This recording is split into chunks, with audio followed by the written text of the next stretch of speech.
The Ole Miss Rebels versus the Georgia Bulldogs. Brought to you by Michelin, the company that introduced the radial tire to America.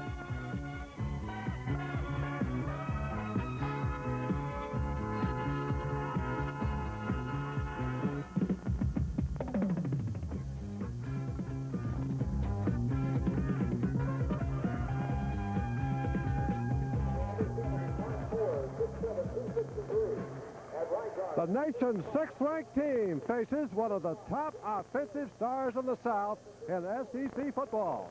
From Sanford Field in Athens, Georgia, it's the Rebels of the University of Mississippi versus the Bulldogs of Georgia. Hello, everyone. I'm Jim Thacker with Jim Hill. Welcome to our ACC battle on ESPN.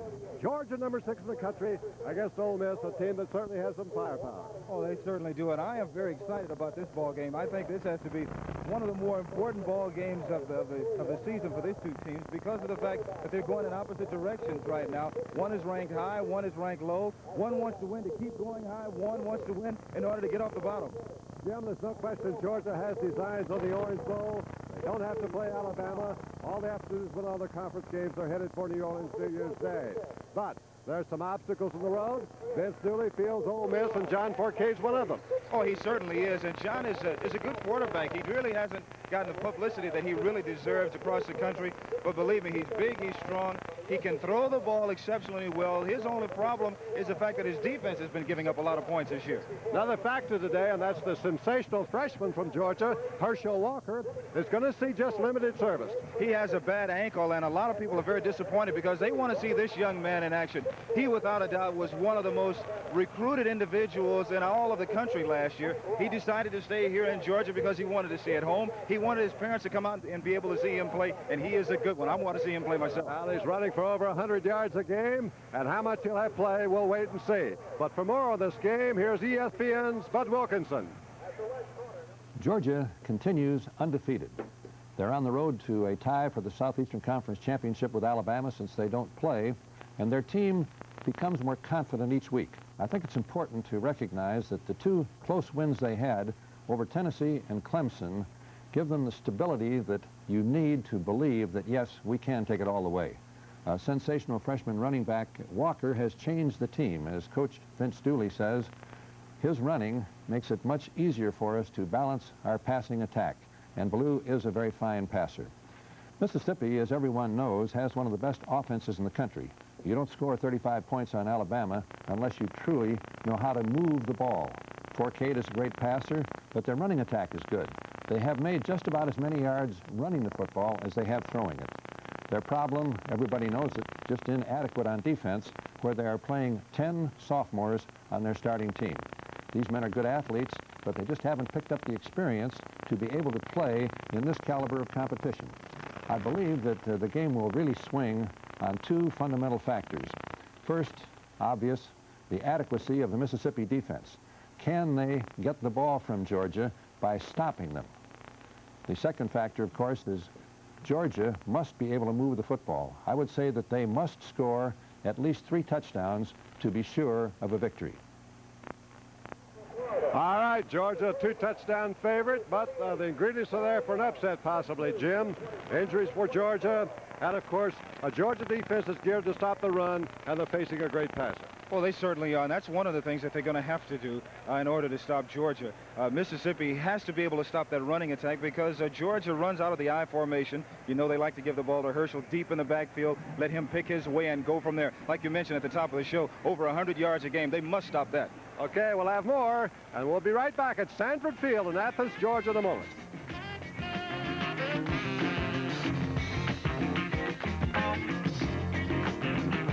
Most people think Michelin makes a great tire, and we do. But a lot of people think Michelin X tires cost a lot more than other leading radials, and they don't.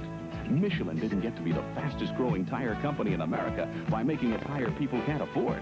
So check with your Michelin dealer. You'll find it's only Michelin standards that are so high, not Michelin prices.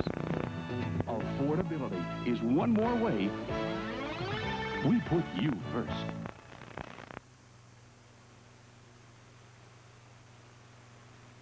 Now, But anyway, back to this story. John Forcade, who before he leaves Ole Miss, remember he's just a junior, probably is going to take Manning's name out of the record books, if not everywhere, at least in a few places. At least, and of course, this is a very special day for him, right? And it is. It's his birthday. John Forcade, 20 years old today, and not many people here in the stands at Georgia realize that, and I don't think he's probably thinking about it. And I don't think too many people here in Georgia really care about his birthday either. No. But one thing that John is aware of, those records set by Archie Manning, although that's not a prime target for him this year. Trying to play here at Ole Miss and playing behind a man called Archie Manning that was here for several years. He has some pretty high records that people hoping that I break, and I'm not coming here to break any of his records or to set records myself. Our goal for this season was to, win SEC championship and go to the Sugar Bowl or possibly the best bowl that Ole Miss could go to. And I'm one of the leaders on this team to try to get us to the best bowl possible. And as far as my future goals here at Ole Miss is, if we don't get a bowl this year, I'm going to try for the best bowl we can next season. And hopefully when that's all over, my main goal is to play professional football. But right now, the #1 goal is to start our conference this week, tomorrow, against Georgia, and hopefully come out 1-0 and start our conference with a victory. Well, you can understand why John Forcade would talk about the Sugar Bowl. That would mean he'd get a trip home. He's from Gretna, Alabama, right in the New Orleans area. Oh, and wouldn't he love playing in front of the home folks there? He would. Matter of fact, he's got a brother that plays the defensive unit for Mississippi. We'll tell you more about that a little bit later. That's John Forcade. He's the guy you follow most of the offense. Other guys are doing a good job, too. And Ole Miss has a great blocker on the right side or strong side of the line. And Mark Moore, he's a monstrous tackle, and he doesn't resent John. Like that John Forcade is truly one of the great quarterbacks in the country, and I feel like he deserves the press he gets. I feel like John is a smart quarterback, and he appreciates the job that we do for him up front, and he always mentions us in the press. And I believe that the amount of recognition that we do get in the line is probably more than some other teams because the guys that we block for are appreciative of the work we do. And I think that when John throws or John runs or somebody else makes a big play, it's always a good feeling in my heart, and I know the guys that I play with, and I believe as long as I can do the job that I'm asked to do and the guys back there can continue to play well, that my position on the team right now to just stay in the shadows of these guys while they make the big plays is a great position for me to hold. Well, Mark Moore could have a key in this game. If he can open them holes in that Georgia defense, then Ole Miss maybe can control the ball a little bit. Certainly they got an offense, but their big problem is going to be stopping Georgia's offense. Oh, and we know who Georgia's offense consists around. Number 30 for Herschel Walker. I tell you, I haven't seen him play. I've heard so much about him. We know he was the most highly recruited athlete in the state, and he can do it all. We're going to find out this afternoon because there is some suspect about his ankle injury that he received a couple of weeks ago. So we certainly hope that it's not serious. You'd like to see good people play. Well, there he is, Jim, number 34. You mentioned his number, Herschel Walker out of Wrightsville, Georgia.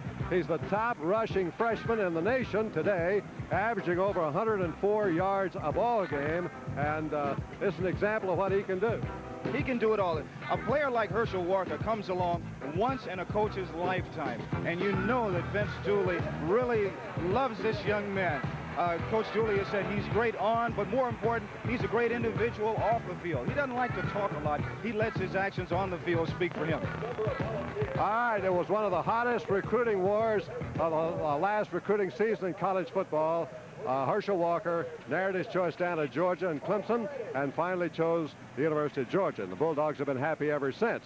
As a matter of fact, the very first game he had, which was against Tennessee, he had a great game, scored 2 touchdowns in the second half, and pulled that game out of the fire. So that's Herschel Walker. He's a very modest young man, didn't expect all this. Yes, it came to a big surprise to me because everything came on me so quick, and it's just like I caught on to it real quick, but mostly I look at it toward my teammates because they was just like a family. They helped me along pretty good. They came on. Whenever I made a mistake, they was always there to help me, and I think I give them some of the credit because I'm coming on good as a freshman. Thank you. All right, that's Herschel Walker, who will be seeing limited service today because of the injury suffered 2 weeks ago against Texas Christian. It's a great afternoon for football here in Athens, Georgia. SEC style. Georgia needs desperately to win this game. They can't afford to lose a game the way Alabama's going. They're facing a team, Mississippi. They're favored to beat them by 2 touchdowns. But there's John Forcade. He can always be a problem. He's going to be a big problem this afternoon. I kind of get the feeling that we're going to have a very exciting game, and there's no telling what might happen. Like I said before, one of the predictable things about college football is that it's so unpredictable. That's right. You usually have a great team and a great individual. You go with a team. Well, let's see how this one goes. We'll have the kickoff coming up in a moment on ESPN.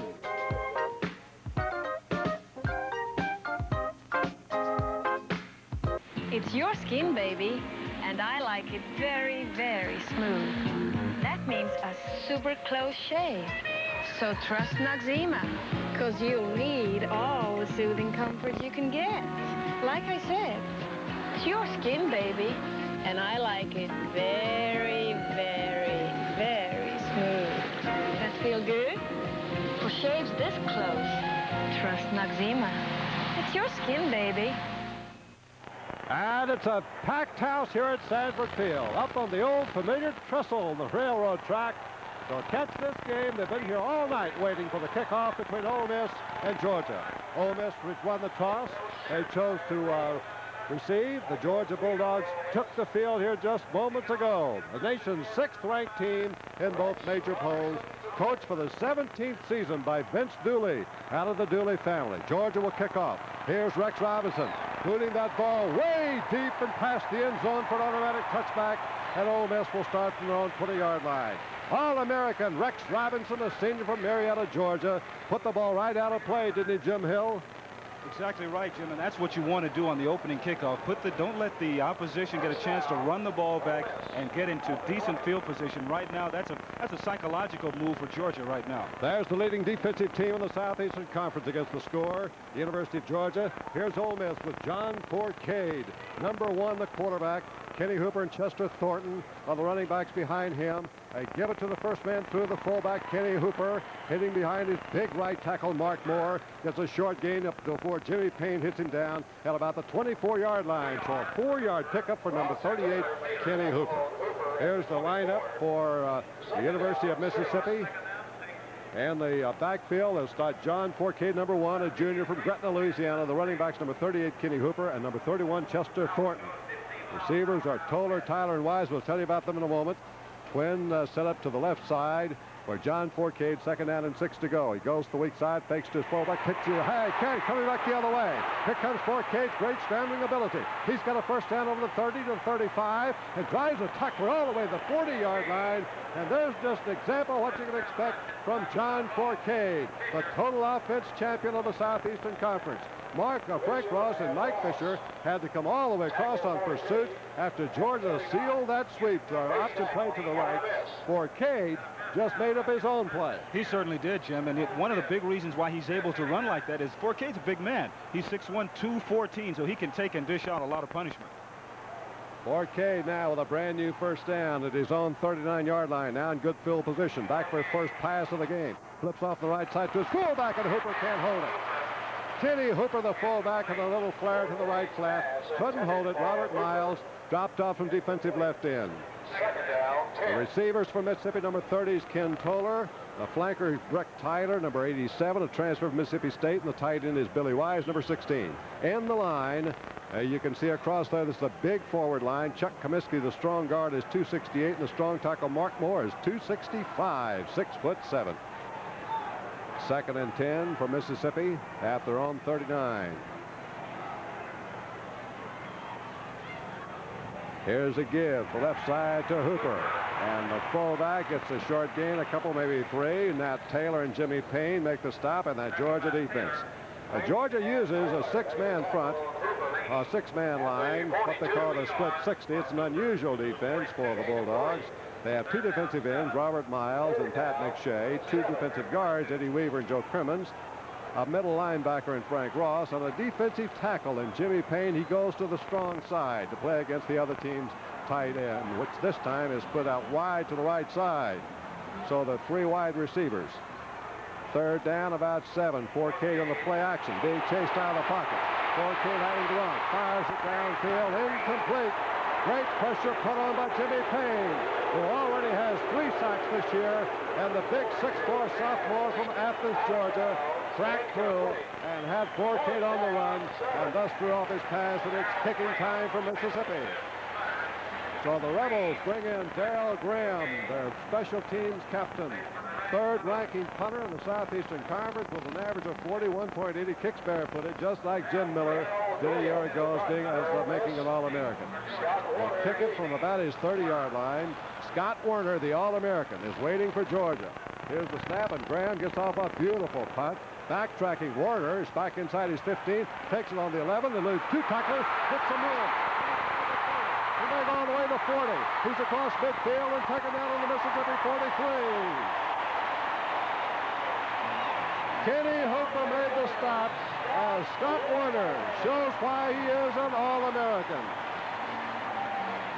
Just a beautiful job of returning the kick here, Jim. But the key to the whole thing and getting Werner loose is that Georgia dropped back 3 men right in front of him to protect him and let him catch the ball. It's not so much the running, but it is the blocking on punt returns that really breaks these things open. And Werner did a good job of getting it upfield. Great field position for Georgia. Ballou on the option, goes straight ahead to his fullback, Ronnie Stewart. The Tampa, Florida junior bucks his way inside the 35-yard line of Ole Miss. The Ole Miss defense has certainly been vulnerable this year. Conrad McCrary and Melvin Brown. The linebacker and the quarterback make the stop, but it's a pickup of 9 yards to the 33. There's the Georgia offensive line. Tim Morrison and Nat Hudson, 2 great ones on the right side. Backfield, Buck Ballou, number 8, the quarterback, running out of the eye. The tailback has got it. That is Barry Young. He's replacing Herschel Walker. Tracks inside the 30 for first down for Georgia. Jim, while Mississippi showed us right from the beginning that they were going to try and run to the outside, Georgia going up against 9 or 10 sophomores for Ole Miss. They're going to try and go inside Ole Miss and work from tackle to tackle, it looks like. There are the receivers. Charles Jr. has replaced Lindsey Scott at the split end, and Chuck Jones replaced Amp Arnold because he has injured ribs at flankerback. But it's a deep Georgia team. Ballou on the pitch. Got it back to Young on the sweep. Young is inside the 25-yard line of Ole Miss. Georgia rolling now on their first possession of the afternoon. Captain Brian Kennedy, sophomore right tackle for Ole Miss, and as Jim mentioned, there are 9 sophomores in the starting defensive unit from Oxford. That's a gain again of 6 yards, 2nd down and 4 for Georgia at the Ole Miss 24-yard line. Mississippi the 5-man line. There are the linebackers, and here are the deep backs. Bobo Thomas, his strong safety, is a good defensive player. Here's Ballou rolling out. Ballou looking, fires downfield, incomplete, thrown out of bounds inside the 10-yard line of Mississippi. There was Melvin Brown covering on that play, is intended for Charles Jr. Junior sophomore has taken over the split-end starting assignments today from Lindsey Scott, who was demoted for disciplinary reasons. He missed a team meeting earlier this week. So did a couple of other players, including Guy Stargell, who usually plays tight end, and backup quarterback Jeff Hawk. So they've all been demoted in this ball game, and it meant Scott would not start. 3rd and 4. Key play for Georgia. Here's a give, and the not going to make it. The tailback Barry Young is stopped around the line of scrimmage, and it's going to be 4th down. We may see now the great kicker Rex Robinson come onto the field for Georgia. Tony Dalton on the stop, and here's Robinson out. Oh, he fumbled the ball. I didn't see that, Jim. Certainly did look like the ball was, they fumbled it late on the ground. And, of course, Mississippi was signaling all the time that it was their ball. It was a late call by the officials. Georgia's the best team in the nation here on turnover exchange, 2.75. So they've been very stingy in giving up the ball. That's one of the things that Vince Dooley stresses here in his coaching. So John Forquet is back on the field with the Ole Miss offense. They start at their 24, 1st and 10. Hooper and Thornton are back there. They give it off to the tailback, and Hooper it is. Up the middle, up over the 30-yard line. And Ole Miss is getting some holes in the middle of that Georgia defense, which has been known to bend a little this year, but seldom breaks. Under defensive coordinator Irk Russell, ranking 11th in the NCAA this year in the scoring. There's the rushing offense of the 2 teams. Ole Miss, 213 yards a game. Georgia, 201. The big difference in these teams comes on the defense, where Georgia outshines them by plenty. 2nd, about 3 to go from the 31. Here comes Forcade on the option, and he hands it off to Hooper. Hooper's a workhorse today for Ole Miss thus far. He's up to the 34-yard line, and Jimmy Payne and Chris Welton, the rover monster back, bring him down. Ole Miss playing without their leading ground gainer today. Buford McGee is out with an injury ankle and will not start. Chester Thornton has taken his spot, but Kenny Hooper's carried the ball just about every time thus far for Ole Miss. 14 yards on 3 carries. He's a workhorse, Jim, and one of the things that can come off that option play is to fake the option, and the quarterback Forcade can drop back and throw a pass. I think that probably Ole Miss is setting that up. We may see that a little bit later on in this first period. Well, it's another first down for Mississippi, so the Rebels have moved now to their 34 to score another first down. Last time they got up in this field position, Georgia put on a furious rush and put pressure to Forcade and forced the Rebels to punt the ball. Out wide to the left now comes Geno English. Also up there's Michael Harmon. 2 wide receivers, and they try to send a tailback Chester Thornton up the middle, and he stopped cold. Jimmy Payne again, sophomore defensive tackle. He's the guy that always goes against the strong side of the other team.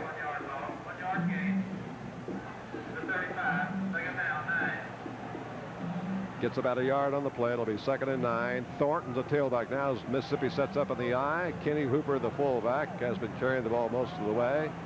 Forcade back on play action fake, getting good protection. Forcade drills that ball, and he's got a man open. It's complete to English to the 50. He's into Georgia territory. Another first down for the Rebels. Mike Fisher for Georgia makes the stop, and it's at the 48 of the Bulldogs. And that pass was drilled in there, and somebody had to miss an assignment because English was wide open. Well, what happened then, Jim, is that Georgia was playing a zone defense, and Geno English did a good job of faking a deep pattern. He got the defensive back on the near sideline to think deep, to back off just a little bit. And when Geno made his break, not only did he break sharp, but he came back to the ball so that the defensive back didn't have a chance to intercept or knock it down. Plus, English is extremely fast. He runs the 40 and 4.5. Straight back in the pocket. Now, Forcade set up a screen. Forcade fires at the Hooper. Hooper at the 50 is going to lose yardage on the play.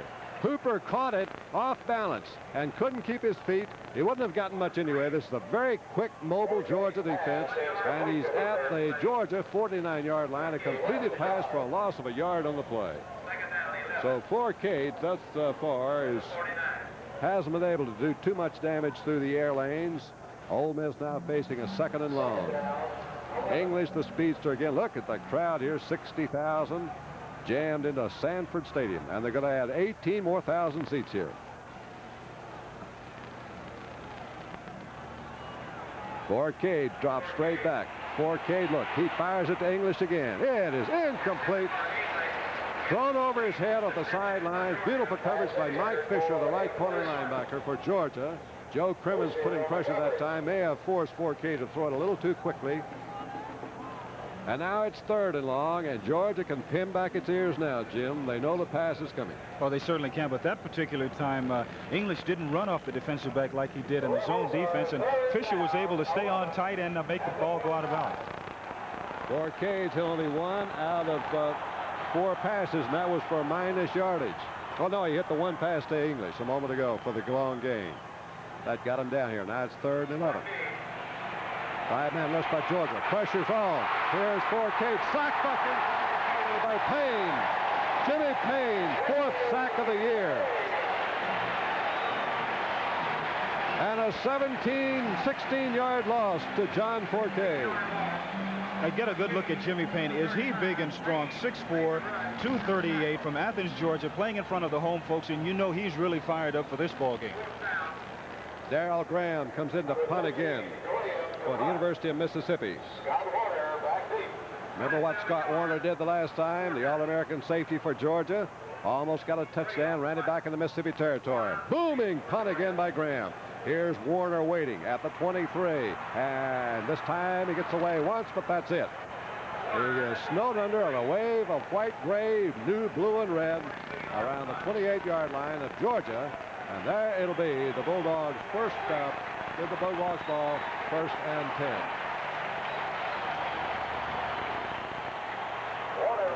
Well, you see a great football every week here on ESPN, and there's lots more coming your way. Next week, of course, we'll see famous Amos Lawrence in action up in Chapel Hill, North Carolina. There it is, North Carolina versus North Carolina State. Mississippi versus Miami, Colorado versus Missouri, Long Beach State versus San Jose State. Great college football action right here on ESPN. Yes, sir, your Total Sports Cable Network. Herschel Walker now is in the backfield for Georgia. And we're going to see the precocious freshman for the first time. There's Vince Dooley along the sidelines, has his team number 6 in the nation this year. Off to a great start, 4 consecutive wins. Dooley is one of 6 coaches that's been at one school for more than 15 years. This is his 17th season at Athens, Georgia. The man who leads that category, of course, is the great Bear Bryant, 22 years at the University of Alabama. That's the team that Dooley is setting his sights on this year. Doesn't play Alabama, so Georgia can win the Southeastern Conference trip to the Orange Bowl, or rather to the Sugar Bowl, by winning all this game. Let's see if number 34, Herschel Walker, gets the ball. Nope, they give it to the fullback. Tracking straight ahead, Ronnie Stewart plunges up over the 30-yard line. He's going to get 3 or 4 yards on the play. That's they mark it about the 3. There's 34, Herschel Walker. Tony Dalton, who's a big play guy for Mississippi, made the stop. One of those 9 sophomores. Pickup of 2 at 2nd and 8 at the 31.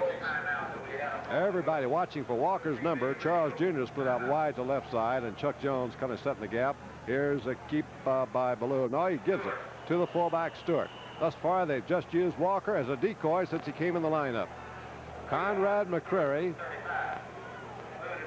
right linebacker and a former boxing champion, makes the stop for Ole Miss, the 34. 3rd and 5. Jim, one of the things about just having Herschel in the lineup itself, like we talked about at the top of the show, it puts a little doubt in the defensive unit because they know he can break it at any moment. Well, let's see why we get the call here for Walker. It's 3rd and 5. They fake it to Walker. Ballou's going to throw on 3rd down. Up the middle. Here's a delay out of tight end. Norris Brown over the 50 for a 1st down. Norris Brown to the Ole Miss 46-yard line. 1st and 10. Mike Fonten brought him down. That was a beautiful call by Ballou. He went back to pass, and that Brown delay a little bit at tight end, and he was wide open. See, that's one of the things that we talked about earlier is that you have Herschel in there. People are aware of him. When he came out of the backfield, then he brought 2 Mississippi defenders with him, and that left Brown wide open. Again out of the Georgia eye, juniors to the left. Now they pitch it to Herschel Walker. Here he comes. Walker hit at the line and taken down, a gain of about a yard at the most. Maybe not that.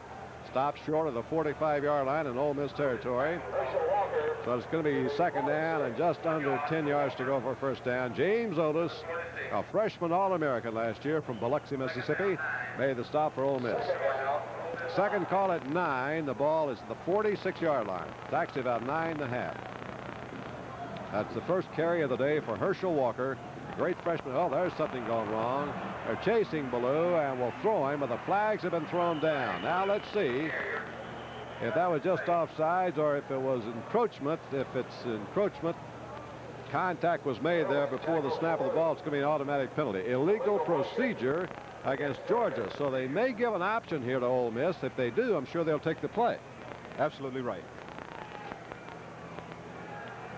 The referee in this game is Robert Aylett, and there's the signal. Illegal procedure refused. So Ole Miss will take the play as Clay Irwin broke in that time and threw Ballou for a loss. Ballou's a great athlete. He could have played baseball in the major leagues right out of high school. He was drafted by the Chicago White Sox.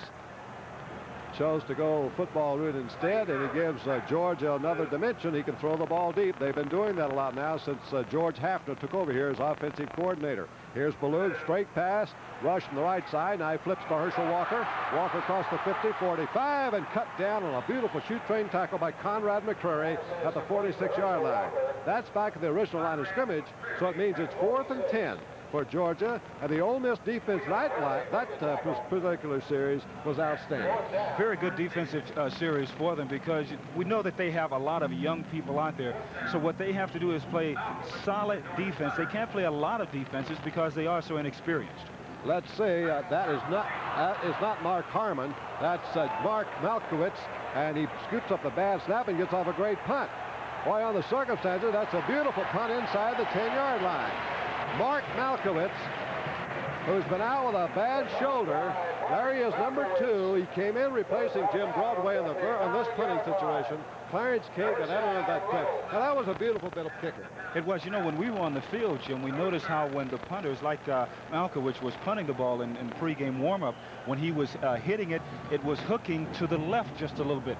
That time it did the same thing, and it gets Georgia in great field position defensively. All right, Brick Tyler's out to the left side. Ken Toller to the right for Johnny Forcade. Ole Miss back in the hole. Hand off, and a beautiful hit in there on the line as Tim Crow really smacked the fullback, Kenny Hooper.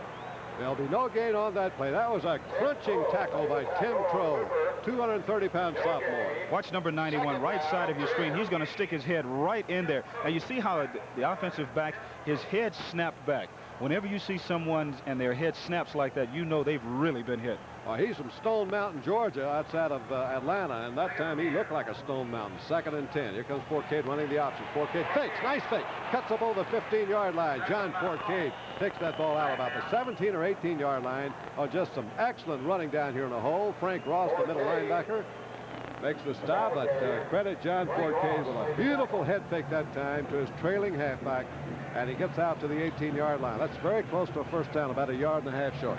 But it looks like it's going to be called back because Ole Miss is being called now for holding. Here's another look, Jim, what you were talking about at Forcade. He is so big that he can intimidate a lot of people. There's a good fake right there. He fakes the linebacker completely out of position, and then as he gets downfield, he gets tackled all right. But the one good thing about him is that because he is so big, he can dish out and he can take a lot of punishment, and he's going to be a very important factor, especially now that Ole Miss is backed up deep in their own end of the field. All right, Ole Miss in a tight situation here. Penalized back inside their 5. 2nd and 15 now from the 4-yard line, and the Rebels can ill afford to make a mistake here. There's no score here, and we played over 10 minutes in the first quarter. 4 minutes and 10 seconds to go. Nothing, but Ole Miss back in a deep spot. Forcade on the short handoff. Gives to his fullback, Kenny Hooper. Hooper doesn't find much room. That big red-clad Georgia line just gobbles him up around the 6-yard line, and Steve Sloan, very pensive at the moment. His team is in a dangerous spot here against the nation's 6th-ranked team.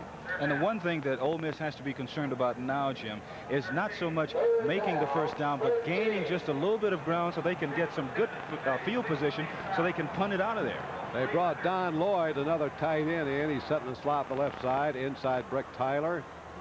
And Forcade's back in his own end zone to pass. Got time. Forcade's going on the long one. Downfield, he's going to Tyler. Ooh, he almost made a great catch. Brick Tyler at the 45-yard line. Almost made a circus catch. And I'm telling you that John Forcade put that one right on the money about 70 yards away. He can throw the ball, and Tyler almost came up with the interception. Not a bad idea from that particular end of the field because they had moved the ball out. They had it, Ole Miss had it inside the 5. They moved it out just outside the 5-yard line. And if you're going to do it, you know, Fran Tarkenton in the pros was good at that for many, many years. He felt that one of the best things to do from the end zone was to throw it. There's Scott Werner, always a threat to go all the way. Has one of the best return averages in the nation. 2nd in the country, as a matter of fact. He's put Georgia in punt returns. Graham kicks it out of the end zone. Warner takes it on the 44. Looking for the sidelines for the wall. Gets a block to 30. 25 or 20. Scott Warner again. Another beautiful return. Has it inside the Ole Miss 20-yard line. And now Georgia's in a spot to strike here. 1st and 10 at the 18-yard line of Ole Miss. Once again, Jim, Warner's key to a successful punt return is the blocking that he gets up front from the 3 men that Georgia sends back. Now, he breaks down the far sidelines. One more block. There's a young man who has his back turned to the play. He, instead of turning upfield and just looking for someone to block, he turned back to see where Warner was, and that's why he didn't break it for a touchdown. That's 48 yards now in returns for Scott Warner. And Georgia's going to call timeout here with 3 minutes and 11 seconds to go in the first quarter. Georgia hasn't been able to score thus far as they've been stopped up to this point by Ole Miss.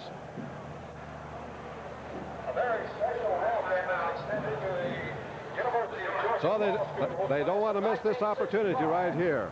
as they have a chance now to get on the scoreboard. You'll see Canadian football coming your way. Ottawa versus Montreal, Wednesday, October the 15th. That'll be a pretty good football game, too, because the Canadian Football League is starting to gain more and more attention across the country, and especially here in the United States, mainly because we're having a lot of people that go from the collegiate ranks here and they play up in Canada. Yeah, and these two teams are in a four-way fight right now. By the way, Montreal has Randy Rhino, who's a guy who's well known in this part of the country, who's an All-American defensive back at Georgia Tech. Georgia now set to go here. First down at the Ole Miss 18-yard line. Fullback has got it, and Jimmy Womack in for the first time today, hitting straight ahead. Stopped short of the 15 by Nikita Williams, a sophomore linebacker for Mississippi. Jimmy Womack, who just about equaled to Ronnie Stewart, lost his starting job here today, but he's back in there now, 5'9", came off a great high school team at Warner Robins, Georgia, a 4 years ago. And now he's in there, number 25, and Herschel Walker's in the tailback. This is the regular first string. There's Walker to the left side, drives through there to the 10. Walker straight ahead with his head down. Bolts his way to the 10-yard line of Ole Miss. Johnny Burroughs, sophomore safety, tripped him up. Couple changes come on. Ronnie Stewart's going to return at fullback for Georgia, and Clarence Kay comes in as a tight end. So we're going to get a double tight end as Charles Jr., a wide receiver, comes out. Kay goes in, so it'll be two tight ends for Georgia and a power eye in the backfield. As Ronnie, two fullbacks to the tailback. They give it to Herschel Walker. Big opening on the left side, and I think he may have the first down. Walker had to go to the 8-yard line. He's very close there, and a penalty marker is down on the field. Johnny Burrow made the stop. So now it depends on who might get the penalty, and the way the Georgia players are trudging backward, it appears it may go against the Bulldogs. No score with 1 minute 59 seconds to go in the first quarter. Jim, in the last two carries by Herschel Walker, we can see why he is the kind of running back that he is. He does not waste any time. Once he gets his hands on the ball, it's full steam ahead, and he has that natural body lean that's leaning him forward. So in the event that he does get tackled, he's going to pick up that extra yard or two. Here's the signal. Illegal use of the hands on the offense by Georgia. And that's very costly. 15 yards back to the 25-yard line. And now it's third down. And 17 yards to go for Georgia at the Ole Miss 25. We expected a high-scoring game, and here it is 0-0. Less than 2 minutes to go in the first quarter. Amp Arnold is in there, rolling out. Here is Ballou, fires it downfield, and it is caught down there inside the 10s. Beautiful catch by Amp Arnold, a senior receiver from Athens, Georgia. Ballou set that play up. When he broke out of the pocket, he scrambled long enough for Arnold to run his pattern. Melvin Brown could cover him only so long. Arnold's a great receiver. But what Arnold did there, Jim, was he broke his pattern off. He originally was going back across the field. Sign of a good receiver, when you see your quarterback is in trouble, you break off your pattern and you come back to where he is. That's what Arnold did. Great pass, great reception. And first down. It's first and goal for Georgia. They're back in their power formation. They give it to Herschel Walker. Walker hits inside the 5. Just straight ahead he goes. Right behind Hugh Nall, Jim Blakewood, Tim Morrison. Right guard's always been a traditional spot for Georgia. They like to go over that spot. And now they have two fullbacks, Ronnie Stewart and Jimmy Womack, in there blocking for Herschel Walker. That time he picked up 4 more yards. So 11 yards and 4 carries for Herschel Walker. Tough yards they've been, though. They've all been right down here. Now, here we go. Pitch to Walker. Drives to the left side. Tries to cut back, and he is upended. I don't think he's 100%, Jim. He suffered the ankle injury against Texas Christian.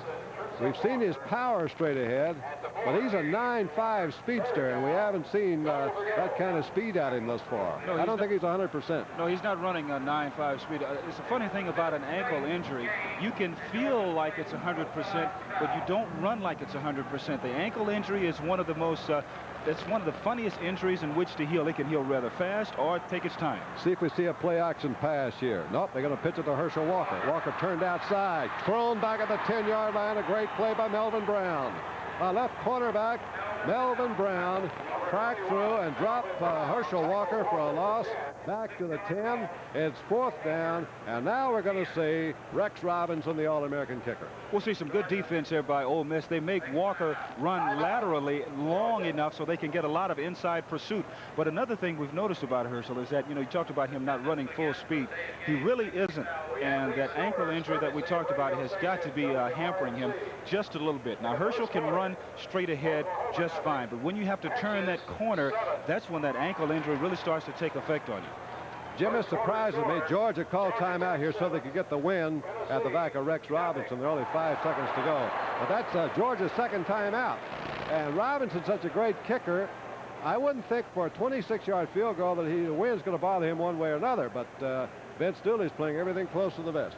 Well, I think Coach Dooley has a good indication already that this has the possibility of being a very, very close ball game. So he doesn't want to blow any opportunities in which to score points. You don't want to get down around the 8 or 10-yard line and come away with nothing, because when you do that, that's a psychological edge for the defensive unit. All right, little battle by Rex Robinson, number 5. He's going to set an all-time Southeastern Conference record if he makes this kick. He's tied right now, 211 points. Bill Davis for most points by kicker in the Southeastern Conference history. Here's the kick up, plenty long enough, and it's right through there. And the SEC has a new kick-scoring champion in Rex Robinson, the All-American kicker from Marietta, Georgia. Probably the best kicker ever to play in the Southeastern Conference. Certainly the best one at the University of Georgia. A senior from Marietta, and he just put Georgia on the scoreboard with 5 seconds to go. That was the last play of the first quarter. So the first quarter's over, and the score now is Georgia 3, Mississippi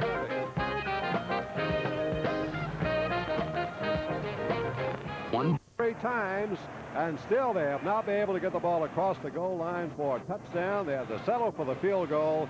26-yard effort by the great Rex Robinson, and he's put the Bulldogs in the score by a score of 3-0 to end the first period here before an overflow crowd of 60,000 at Sanford Field on the campus of Georgia and Athens. So it's a great day for football. Georgia's finally breaking through to score. We'll be back for the second quarter in a moment. For Georgia, James Harbor, Geno English are back there for the University of Mississippi, and Robinson bangs it into the wind this time, and it's going to be taken by English over the 10, up over the 20, and great coverage by Georgia. He stopped short of the 25-yard line, and that's where Mississippi will start now. 1st and 10, hit down by Steve Kelly, a junior defensive back at the 24-yard line. Number 85, Geno English, made the great catch on Mississippi's one big play this afternoon on the pass by John Forcade back midway in the first quarter. Boy, they're here today rooting for these Bulldogs, number 6 in the country, and right up at the top of this SEC with Alabama. And LSU coming back strong after a slow start. Here's Forcade.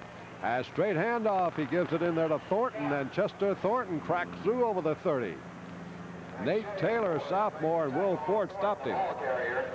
There's the first period statistics. Rushing yardage about even with the passing yardage for Ole Miss. And Georgia got the big pass play, 40 yards. That was a tremendous catch that was made down there by Amp Arnold that set up the field goal. Second down play. Again, the handoff into the line, and Kenny Hooper, the fullback. Will Forts again made the stop on the middle linebacking post.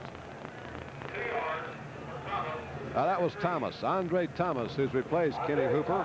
Thomas is a sophomore. He has breakaway speed, very quick feet, and he'll rotate a lot with Kenny Hooper. Buck Ballou. There's some of his baseball statistics. We told you his great baseball record he had in high school. Pitched 7 no-hitters. Now here's the option play. 4K. They got him covered. He gets free. That big guy has the first down for Ole Miss. He broke a tackle at short of the 35 and went on to get the first down. Nate Taylor took him over the sidelines around the 39. That'll leave another first down for the University of Mississippi. Jim, you wonder sometimes what can stop an option play like that. You have to have good pursuit from your linebackers and especially from your secondary, because when the option man comes out down the line of scrimmage, if you don't get that person up from the secondary to force it and make it turn back to the inside, then you're going to get the big yardage like Forcade's been getting. Here's the eye again. Chester Thornton, the tailback. Now Thornton takes the pitch, tries the left side, and nothing doing. Well, that was a great play by Will Forts, who got through and hit him first back of the line of scrimmage, and was never able to get through. Here's some of that play in the front, Jim. Right now it looks like Georgia is getting into the offensive backfield for Ole Miss before the offensive lineman can really get to them. Ole Miss is just a little bit slow right now getting off the ball. Georgia is really taking off. Now Ole Miss comes out with 3 wide receivers. 2nd and 10 from the 39. Forcade play action fake. Forcade drills the ball up the middle. He's hit his tailback chest of Thornton up near the 44-yard line. Maybe get 3 or 4 yards on this play. Will Forts and Nate Taylor team up here for a team that is 2nd in the Southeastern Conference in total defense, allowed only 258 yards a game. It's spotted on the 42. It's going to be a gain of only 3 yards. And it's 3rd and 7 now, facing Forcade, the Southeastern Conference Sophomore of the Year from Gretna, Alabama. This year he is accounted for 13 touchdowns, running for 6, passing for 7. Tollers to the right, 2 wide receivers out to the left. Here's Forcade being hit behind the line. This guy's slippery. Now he's away again, and he fires upfield. He's got his man. He's intercepted. Here comes Bob Kelly, back over midfield, down to the Ole Miss 47.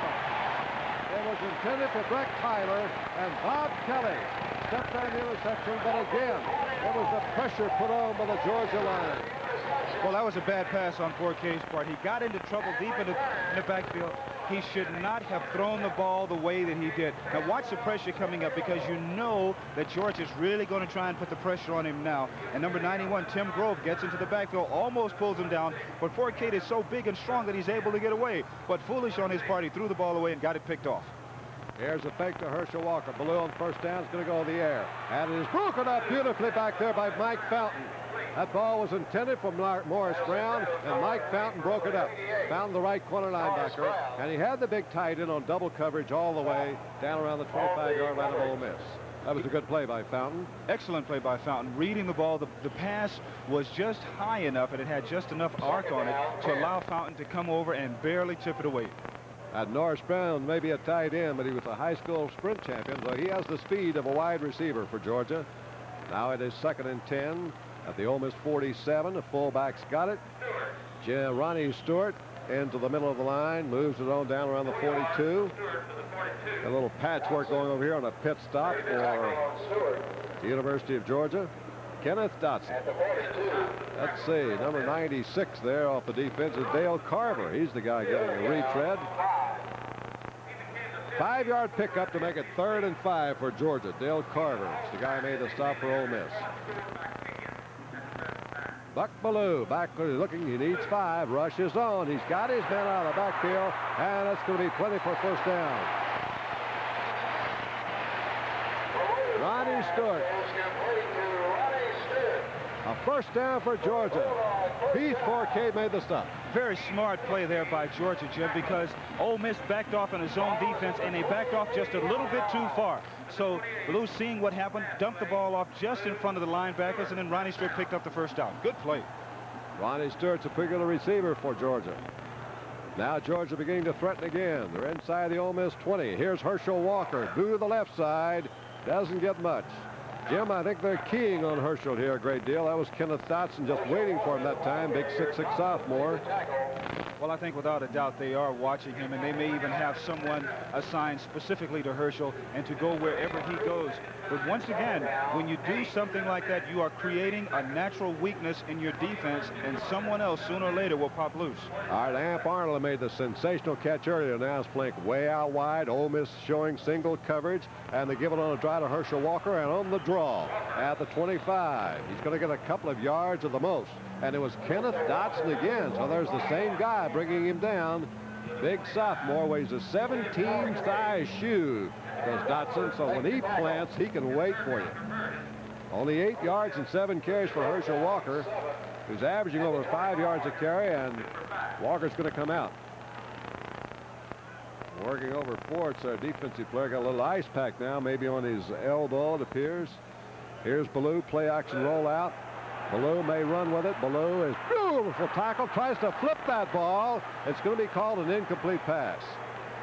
Boy, he had the pressure all around him, and he avoided what could have been a 4 or 5 yard loss by getting rid of the ball. James, though, listen, that was right on the borderline of grounding the ball. Here is another pass that really shouldn't be thrown. Watch Ballou getting in trouble. One of the things that quarterbacks have to understand is that when you start to go down, go ahead and take the loss. Don't put the ball up for grabs like that, because one of two things are going to happen. One, you're going to get it intercepted, or two, the official is going to throw a flag for intentional grounding. I think they did just that, Jim. That was pretty obvious there. He was trying to avoid the loss. Now they're saying that he was down. So he was down before he threw the ball, and they're going to put the ball down at the 35-yard line, and it is 4th down, and Robinson now is going to try a 50-yard field goal. From 50 yards, Robinson against the wind. It's going to be nearly long enough. Comes down just inside the end zone for a touchback. Ole Miss now will get the ball back out the 35-yard line. So the Rebels came out of that in pretty good shape. They certainly did. And Ole Miss is a 13-point underdog in this game. And right now, they are playing good football. As far as they're concerned, they are really ahead in this game. Even though they are not ahead on the scoreboard, they are ahead as far as their psychological advantage on the game. And as you can see, the people up on the track are not very happy, because they figure that Georgia should be leading by more than 3. Boy, they are fans, though, Jim. They've been here since yesterday waiting for this game. John Forquet back on the field. A fumble. And they scramble around for the ball. Georgia's got it inside the 35-yard line. Big turnover, perhaps, in the game here. Early in the second quarter on 1st down. John Forquet never had the snap. Eddie the Meat Cleaver Weaver dropped on it for Georgia at the 34-yard line of Mississippi, and Georgia is right back in business. Forquet left just a little bit too soon from center there, Jim. He didn't have the ball completely in his hands. That's why the fumble. Now, Georgia must take advantage of this opportunity. You cannot give a team like this opportunities to score, and they don't do it. Sooner or later, they have to break loose, and if they don't, it's a tremendous psychological edge for Ole Miss. Georgia's got Jimmy Womack and Herschel Walker in the backfield. They fake it to walk on the play action. Ballou is going to go for the bomb all the way. There's Ole Miss back on. Touchdown to Arnold. A.F. Arnold. A defensive player was playing the ball, Jim, and Arnold just made a great grab. It is 9-0 Georgia. Spectacular pass from Buck Ballou, 34 yards to Amp Arnold, number 82. Bobo Thomas was back covering. Looked like he was going to intercept the ball, and Arnold just took it right out of his hands for the 6 points. Great job by Arnold of catching the ball and watching it. But Bobo Thomas didn't do the right thing, and that is whenever you go to intercept the ball, you always try to pick it off at its highest point. He waited for the ball to come down. That's why Arnold picked it off for the touchdown. All right, Rex Robinson kicks the point. Georgia now quickly is up on 10-0. They didn't waste much time jumping on top that turnover and fumble. Just one play, and this is a beautifully thrown ball by Buck Ballou. Well, watch Bobo Thomas. You see where Bobo Thomas doesn't come back to meet the ball. Arnold does the great thing. He runs to the ball. He keeps his eye on it. But Bobo Thomas was trying to let the ball come down to him. Anytime as a defensive player, you let the ball come to you, that offensive player 9 times out of 10 is going to come over and catch it for a big gainer or a touchdown. Yes, ma'am. Number 1. That's why you are. Just like ESPN, number 1, bringing you sports and in auto racing. You got the Schaefer 200 coming up Saturday, October 18th at 8:30 p.m. Oh, that'll be a good one at the New York State Fairgrounds in Syracuse, New York. $127,000 the purse up there, Jim, and guys like Gary Ballou, Jack Johnson, Billy Osum, a lot of others at Modified Stock Car Racing. That's where it all starts, on those dirt tracks. The Richard Petty's and the Darrell Waltrips of tomorrow. That's on ESPN, Sunday, October 18th, the Schaefer 200.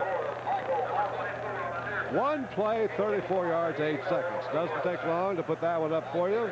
Buck Ballou to Amp Arnold, and Georgia leads 10-0. Rex Robinson now to kickoff, and waiting Geno English and James Harbor.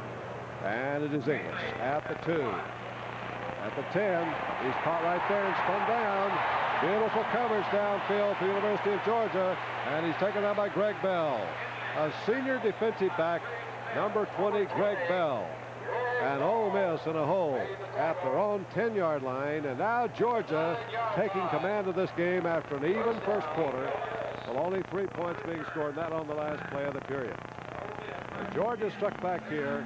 The opportunist Bulldogs converted that fumble at the 34 into an instant touchdown, and they lead 7-0.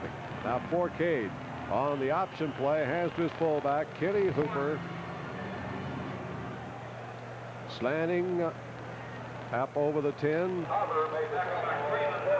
Stop by Dale Carver. And Forcade is limping out, Jim. Oh, that's going to real break against Ole Miss. They've lost their #1 gun, John Forcade. One of the leading total offensive players in the country. Skip Lane now will come in at quarterback, a sophomore. He's thrown only 3 passes all year, completed 2 from Westport, Connecticut, but he's played very little. And Steve Sloan now forces are in a dire position here in the second quarter. They hand it to Thornton, who goes leaping over the middle.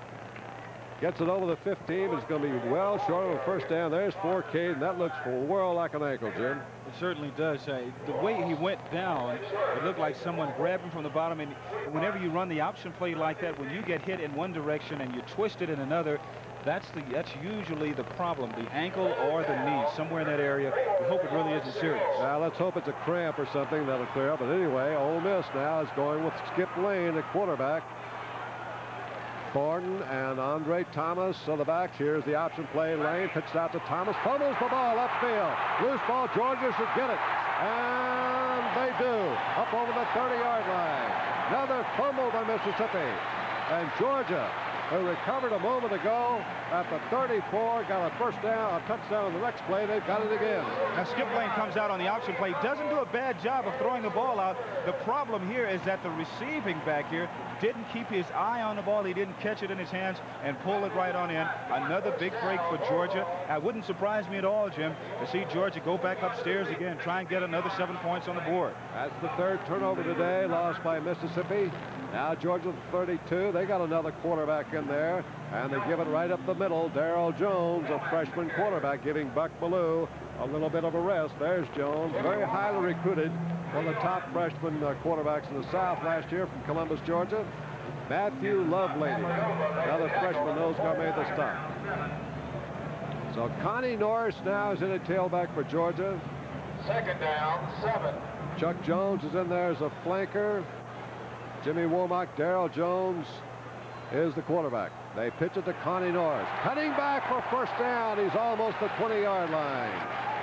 Very close to a first down is Carney Norris. Had a great game against Ole Miss a year ago. Watch the body lean here, because Norris gets so low to the ground and he's leaning forward. You see, he just outruns everyone else. It seems like most of the other people are standing still. Even though this is in slow motion, he is still outrunning the defensive people and most of his offensive blockers. Good run. Lindsey Scott now is in at wide receiver. He's a top pass catcher, comes out the left side. Chris McCarthy, oh, there's something wrong. Flags go all over the place just as Darrell Jones takes the snap. Nat Hudson, it looked like the right tackle might have jumped the gun.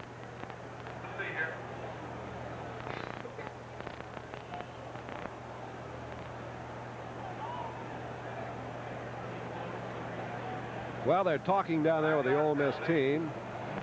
That's 4th penalty against Georgia for 30 yards. Illegal procedure. Covers a multitude of sins. Georgia now with a little bit more breathing room. They're leading 10-0. 7 minutes to go in the first half. And at the Ole Miss 27-yard line. 3rd down and 6. Clarence Case coming the back in the lineup. Here's Lane rolling out, being chased, being thrown, lost back at the 31-yard line. Lane trying to look downfield at his receiver. Lindsey Scott covered well down there. Clay Irwin came in with good quickness and made the defensive stop.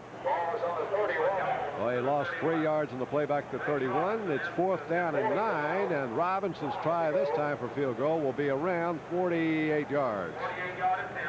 47-yard attempt. They put the tee down on the 37-yard line.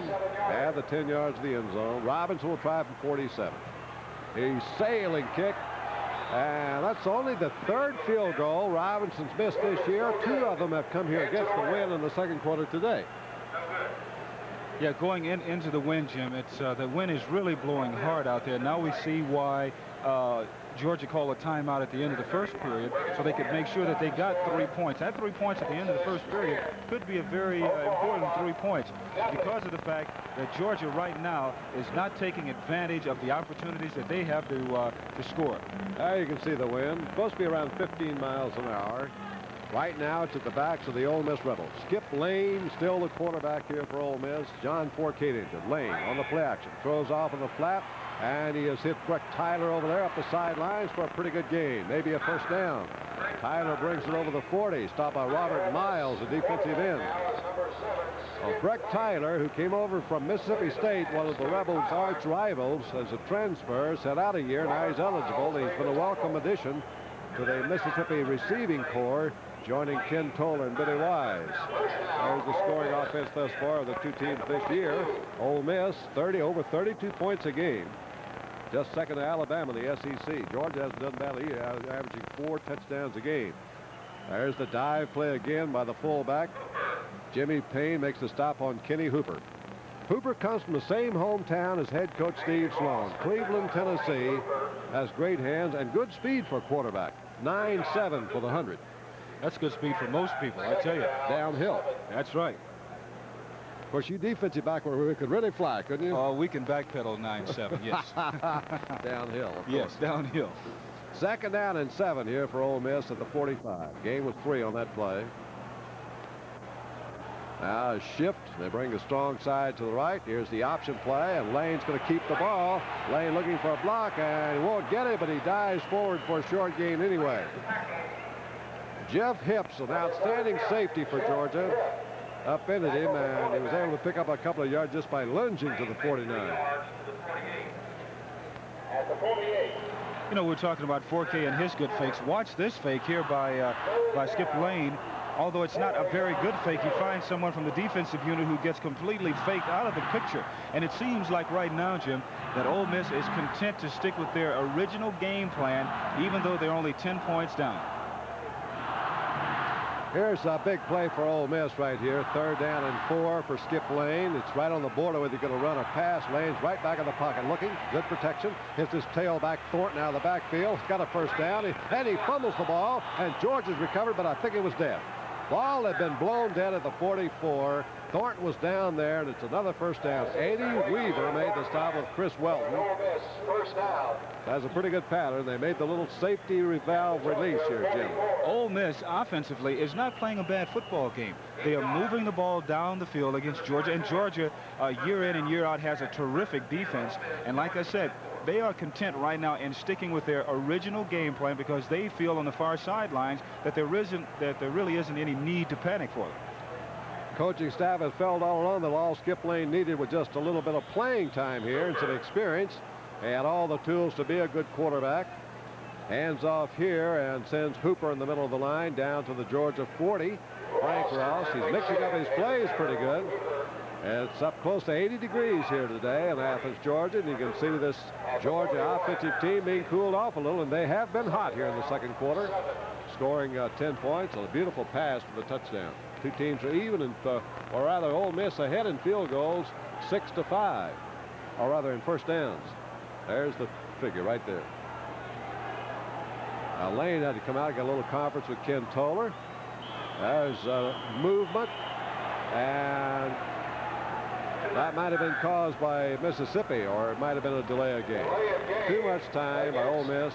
That'll cost them 5 yards with 3.5 minutes to go here in the first quarter. Skip Lane not having a lot of experience, Jim. You just talked about him coming out and having conferences after they already break the huddle. They must make sure that they get those signals called and that everyone understands what the play is in the huddle, because when you have an inexperienced quarterback like that, if you don't get those things called straight in the huddle, you're going to get a delay of game penalty. So it's now 2nd down 11 for Mississippi at the Georgia 45.5-yard line. Skip Lane hands it off to Andre Thomas. A fullback slanting to the left. Jimmy Payne brings him down around the 42. Must be something about being a baseball player and being a quarterback. Buck Bellews, you know, is a great player, but Skip Lane, now quarterbacking Ole Miss, also was an outstanding baseball player, played for his coaching father up in Westport, Connecticut, which was his hometown. Ole Miss calls timeout here with 2 minutes and 55 seconds to go in the first half, and they're trailing by a score of 10-0. Upcoming NCAA soccer on ESPN, Virginia versus Connecticut. That's right. Two teams that contended for the national soccer honors last year meet on ESPN Sunday, October the 19th. Well, Virginia, of course, finished second in the Atlantic Coast Conference. Clemson had just a great record down there. Connecticut rated, I think, at the top 20 last year, so they got the Maroney brothers up there. That should be quite a battle, Jim. That's right, and both are the sons of head coach Joe Maroney. So that's Sunday, October 19th. Connecticut hosting Virginia in NCAA soccer on ESPN, 8 a.m. Eastern Time. 11 university students were selected for membership in Blue Key and were formally inducted last night at the Blue Key banquet. The new Blue Key in this... You know, this has been a fast ball game so far in the first half. There's 2:55 left in the second quarter here. Mostly we've been seeing a lot of running plays here. A few passes, but not that many. Maybe the offensive philosophy will change a little bit in the second half. Mississippi, of course, would like to get in some kind of a score, but they're playing without their offensive leader, John Forcade. And in that regard, though, Skip Lane's done a pretty good job.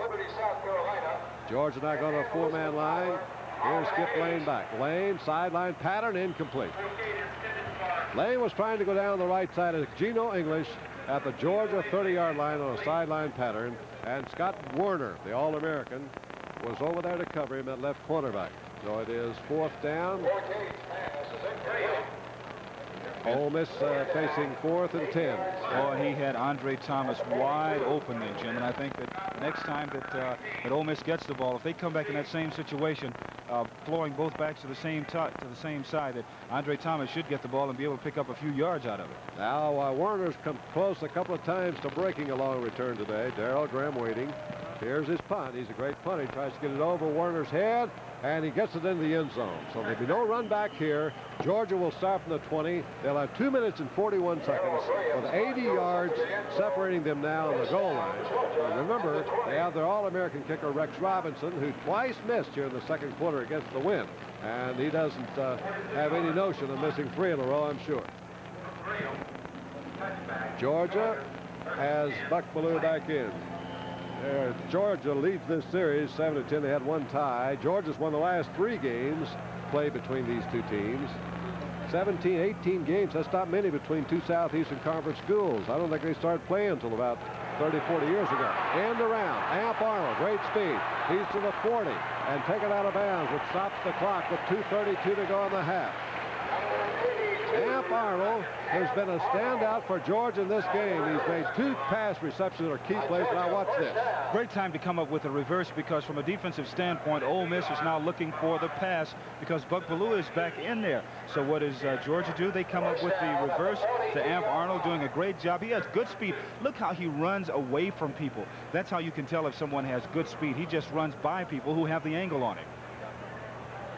Finally run down there by number 88, Bob Blakemore and Melvin Brown. And again here, tracking through. There's great running back, Barry Young, all the way to the Ole Miss 18-yard line.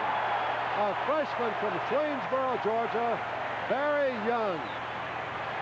Well, they talk about Herschel Walker. I tell you, that was some run there by another freshman. That's what happens, Jim, when you concentrate all of your efforts on stopping one individual throughout the course of the week. And I know that Ole Miss has done that because they are so aware of Herschel Walker. And Barry Young, what an outstanding run that was on his part. He refused to go down. Carney Norris it was. Down to the Ole Miss 18-yard line. Now they give it up the middle to Jimmy Womack. They're very definitely in field goal range, but with 2 minutes to go, Georgia's got plenty of time. Andy Shaw made the stop. And another reason why he was able to break that is because I think that Ole Miss saw that Herschel wasn't in there then. So when they saw that Herschel Walker wasn't in there, there was a natural tendency to let down just a little bit. And when you do that, bingo, they pop the big one on you. 47-yard run. Now Barry Young in the tailback. Fullback is to Jimmy Womack. Womack breaks a tackle. He's to the 2-yard line, maybe the 1. Jimmy Womack almost scored on the play. Mike Fountain. Now Georgia looks like a devastating team this time. I'll tell you, Georgia has a good set of running backs. Womack going right up the middle. You see, you just can't bring him down what these running backs for Georgia are doing is that when they see contact coming, they dip that shoulder into the defensive tackler and try and run over him. And more times than not, you can spin out of it and pick up an extra couple of yards. All right, 13-yard run that time. And they had a, that was Norris who's back in there, and he tried left guard, and Ole Miss closed the gap. Carney Norris. I said sometimes you can. Not every time, right? Right. Mike Fountain had made that hit from right quarterback. Number 36, Carney Norris, sophomore, Spartanburg, South Carolina. In high school, he scored 70 touchdowns. Looked like he's going to get one a moment ago. We made a mistake, called it very young. It was Carney Norris, who's 36, not young, 38. Second down and goal at the 1. And they give it to Norris again. Touchdown. Well, they give Norris a chance to score the touchdown after the great run. And now Georgia more in command, 16-0 with 44 seconds to go in the first half. Good job of blocking in by the offensive line of Georgia. They allowed Norris the opportunity to really spring through there. And Norris isn't that tall. He's only 5'9", but still, when you have good blocking up front, you can get on in there. Now Rex Robinson adding on to his Southeastern Conference scoring record, has his goal set now to overtake Charles Alexander, and the overall SEC scoring record has to pick up about 40 more points, maybe a little less now to do that. Watch the offensive line, the surge by the offensive line for Georgia. You see how low they were? That's what you want. You want to get up under the defensive lineman, move them aside. Then when you have a fine running back like Carney Norris coming out of the backfield, he can get that extra yard for you. And that's why the score now is 17 for Georgia. Ole Miss, nothing. Well, remember we told you on the kick into the end zone, Georgia would have to go 80 yards. They used only 6 plays, 1 minute and 57 seconds. So they've got 44 seconds left over. And that's what Ole Miss will have as they take the kickoff here. There's the drive. 80 yards and 6 plays, 157.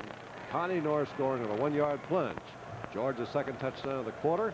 Their 14th point and a 17-0 lead. You look at Rex Robinson.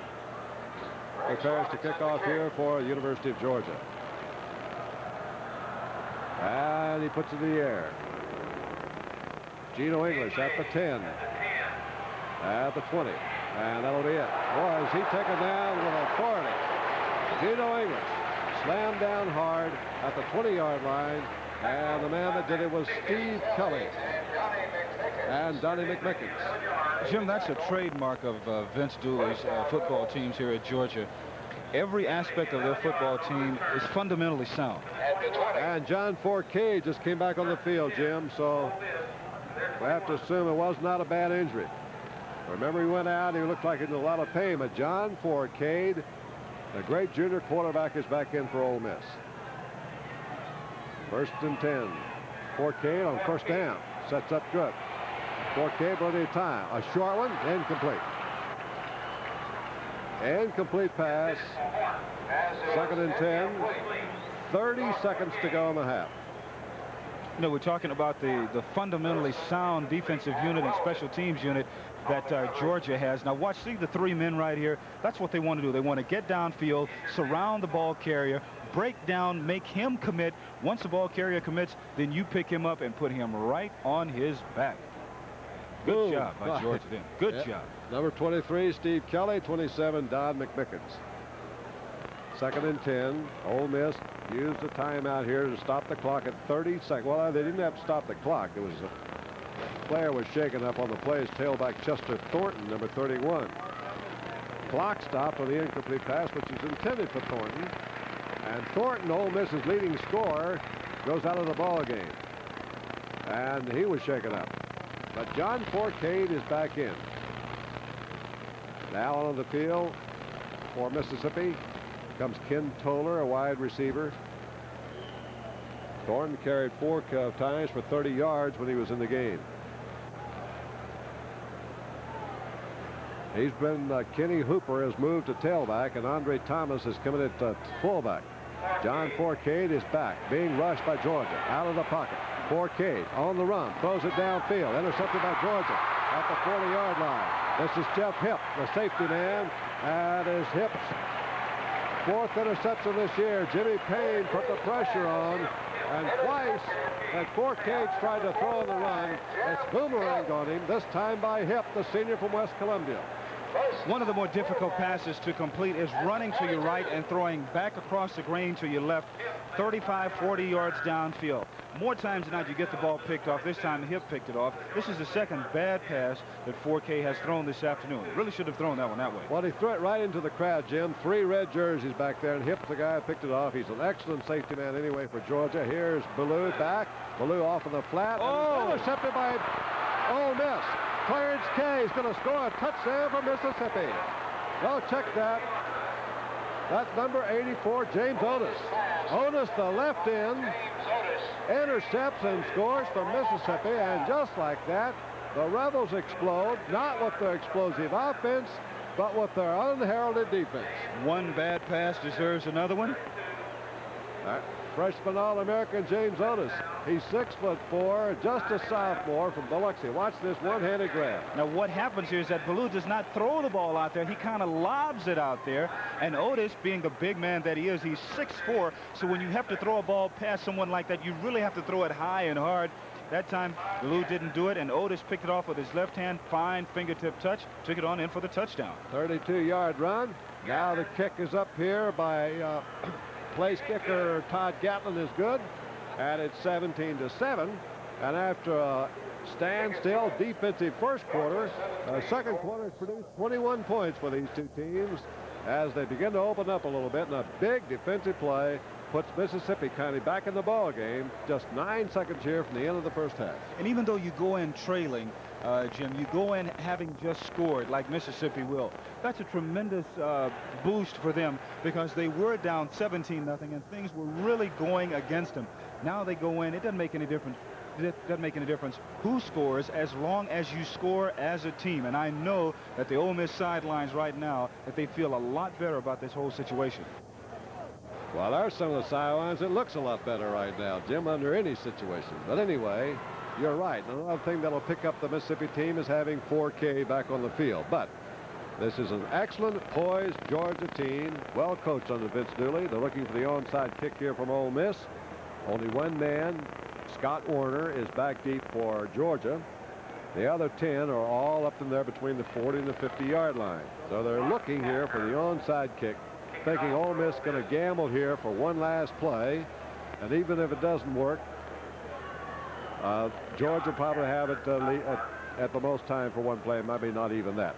And he doesn't. He kicks it straight away. Werner's going to go back and take it in the end zone and down it right there. So Georgia will have 9 seconds to get off a play here from the 80-yard line. And it's been a game of big plays. Certainly has been, and I think that's the reason why Ole Miss decided to kick the ball down deep.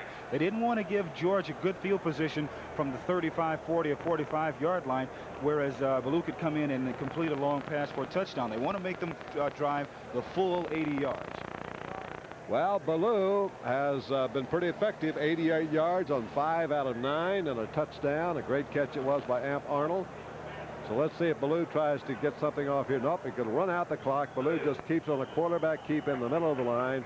That'll be the end of the first half. We're coming down with 2 seconds, 1 second, and the first half is history here at Athens, Georgia. The University of Georgia back with a strong second quarter.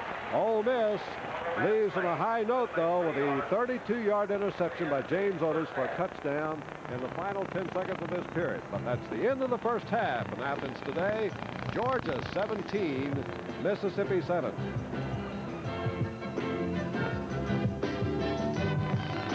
A lot of you know me. I'm Bibb, the Michelin Man. At Michelin, we put you first. That's why we introduced the radial over 30 years ago and why we won't compromise on quality. We develop our own rubber compounds, put our tires through millions of miles of testing, and maintain rigid quality control. All to make just one tire, the Michelin X Radial, and to make it the best we know how. Consistent quality is one more way. We put you first. Say, nice office. It's comfortable. But you're not. You know, you could use a comfortable suit. Like Hager Magic Stretch, with special stretch fabric. All right. And a stretch waistband for comfort. Feels great. Hager stretches your wardrobe and your budget. In Hager Magic Stretch, you'll feel as good as you look. How's that? What could be better? Try this. Me? President? Gee, thanks, Dad.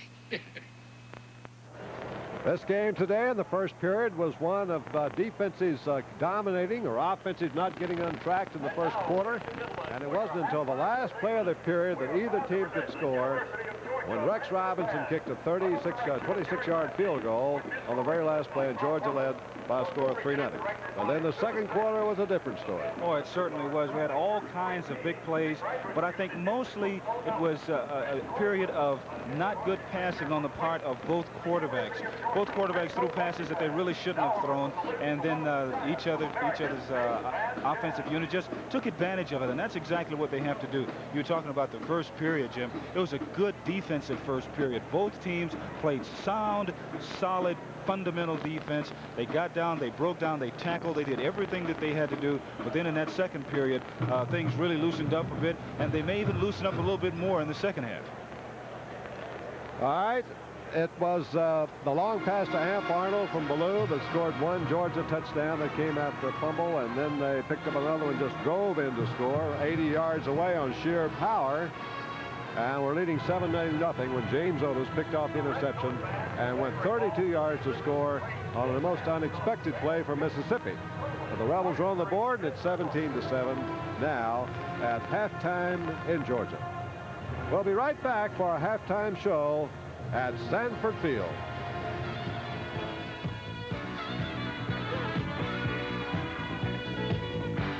One team that plays for keeps. It's a big team. Its color is green. The big green team of National Car Rental. We play for keeps, to keep you coming back. We try to answer calls in under 3 rings at one of the most modern reservation centers. When the GM car you want passes our maintenance checklist, you know it's dependable.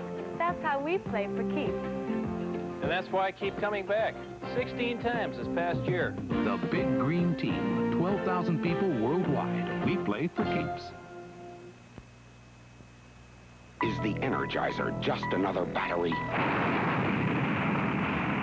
Is a voyage to the moon just another trip? The Energizer from Ever-Ready Technology. Of all leading brands, nothing outlasts, nothing outperforms the Energizer. Ever-Ready made sure. Your recorder, toy, radio, they'll tell you, energize me. The Energizer, energize for life. Long life.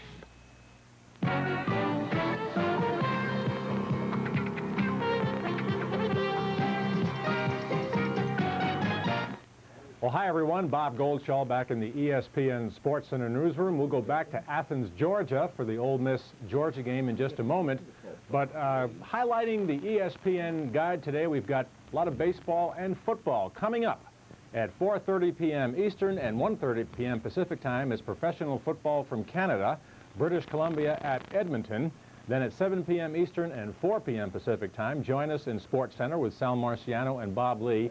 That will be an abbreviated version because at 7:30 p.m., we've got ESPN World Series preview. Jim Simpson, our own Jim Simpson, hosts it along with Dick Williams, Montreal manager, and Jim Palmer of the Baltimore Orioles. And then at 8 p.m. Eastern and 5 p.m. Pacific, it's ESPN College Football Review, followed at 8:30 p.m. by NCAA football Pittsburgh at Florida State. All of that coming to you today and tonight on ESPN.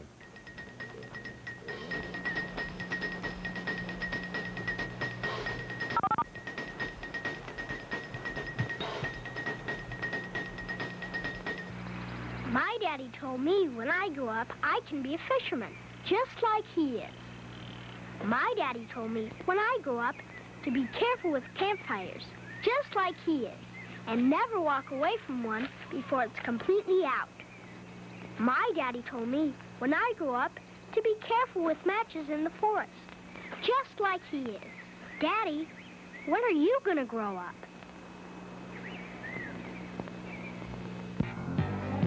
The defending Grey Cup champion Edmonton Eskimos, led by All-Canadian wide receiver Brian Kelly, are back in action on a special Monday afternoon edition of Professional Football from Canada. It's Thanksgiving Day for our neighbors to the north, and you're invited to the party as the British Columbia Lions try to ruin the champion's appetite. Football action will be served live at 4:30 p.m. Eastern, 1:30 Pacific time, as the third-place Lions try to prevent a playoff berth from slipping out of their grasp. Well, we're enjoying the University of Georgia band, but I want to enjoy a visit we're going to have right now with this gentleman.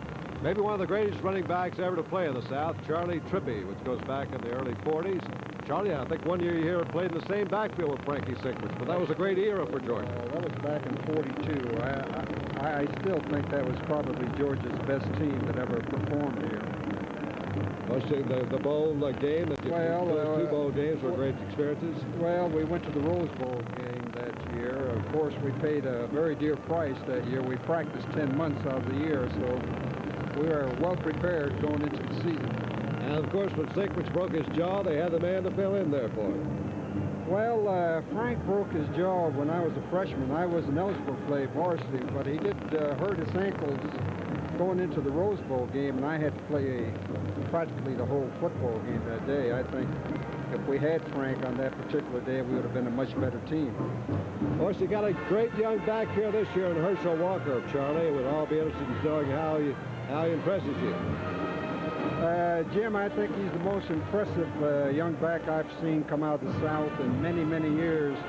Of course, he's got so much potential, and the great thing about it is that as a freshman, he's getting varsity exposure, which we didn't get as freshmen. And I think with this year's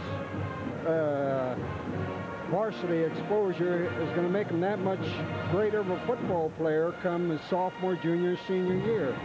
So he could go down as probably the best back that ever came out of Georgia. Do you like the freshman rule, Charlie?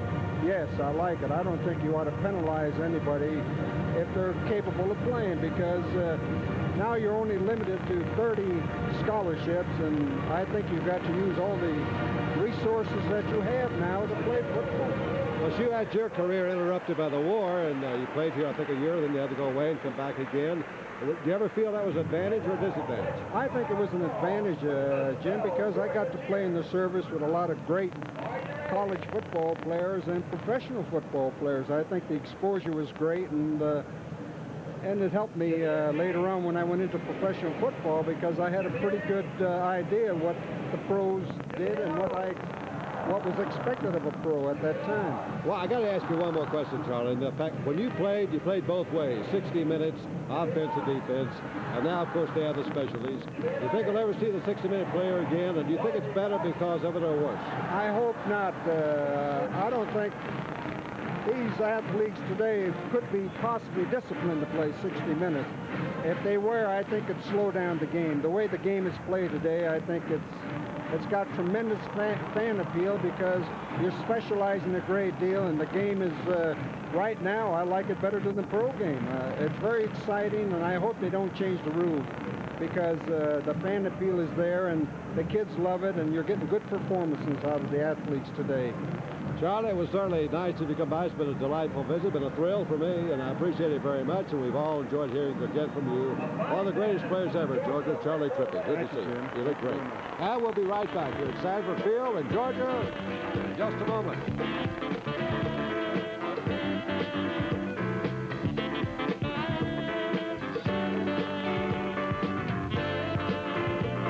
Talk to people in business who are serious about it. Where can you get all the business news you need these days? In a daily paper? Even in the best, you get only a section of business news. Too little. In business magazines, if you have to wait a week, maybe the news isn't news anymore. Too late.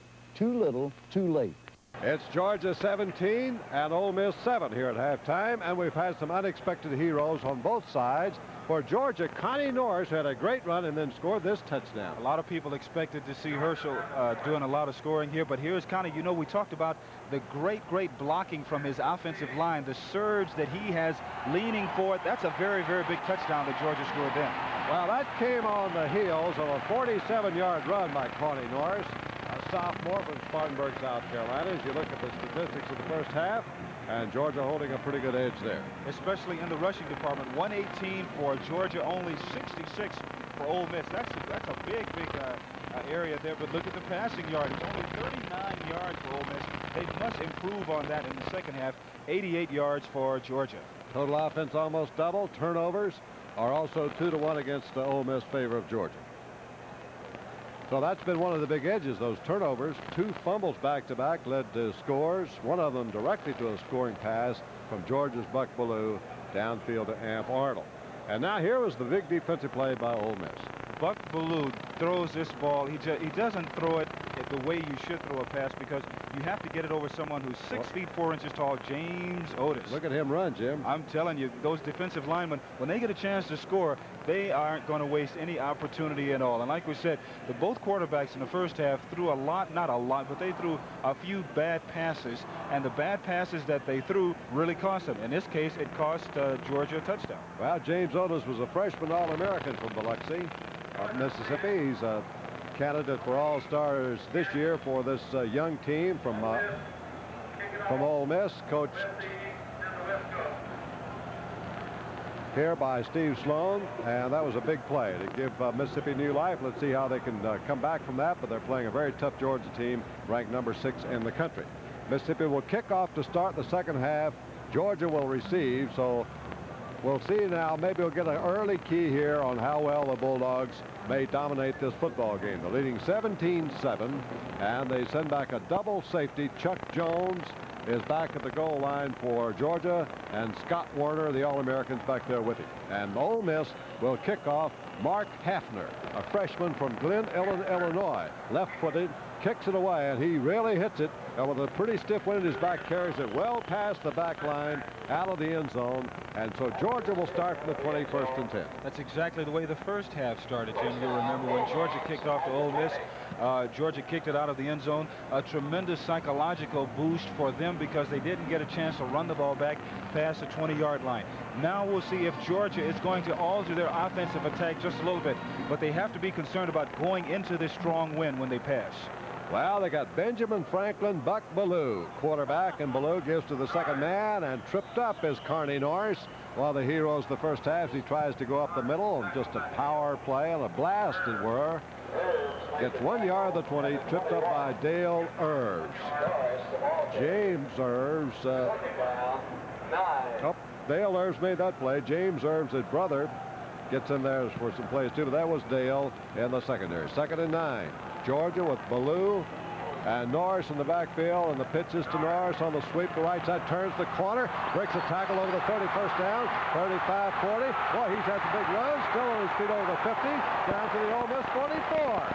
Another tremendous run by Carney Norris. Georgia unveiling a stable of running backs here today. Outstanding run by Norris. Now, the key to the whole thing is Norris keeps moving. He is so busy. Of course, there are some missed tackles here by Ole Miss. There are a couple right there, a couple of arm tackles. This one's good for 35 yards. But watch him keep moving. He keeps his legs moving. That's the most important thing for a running back. As long as those legs are churning and moving, and as long as you keep busy, then you're going to pick up a lot of yards. Ball back, Ronnie Stewart cracking through on the quick hitting play. Hits to the 35, driven back, still fighting for yardage. Going to get about 8 yards on the play. Melvin Brown, a corner linebacker from Mississippi, on the stop. Georgia's a backfield of Ronnie Stewart and Carney Norris running behind Buck Ballou. The wide receivers are Charles Jr., Chuck Jones, Norris Brown's the tight end. Jeff Harper, Jim Blakewood, Hugh Nall, Tim Morrison, and Nat Hudson are in the line. There's Ronnie Stewart, 6 carries for 29 yards. And they give it again to tailback Norris. Ducks in the middle looking for the first down. He needed about 1.5 yards. Dale Irves made the stop. Time for a little lunch here, so we'll watch the game.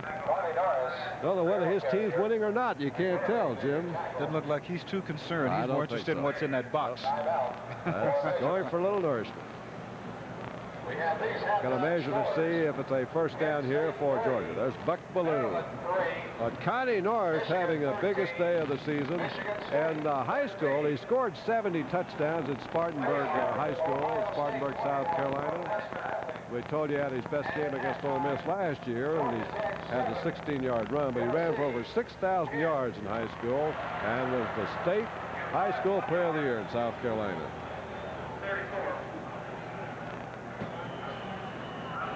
It's going to be 3rd and inches for Georgia at the 34. Everybody looking for Norris or Stewart to get the play in the middle of the line. They give it to Stewart, and he leans in there. He might have gotten it on the second effort.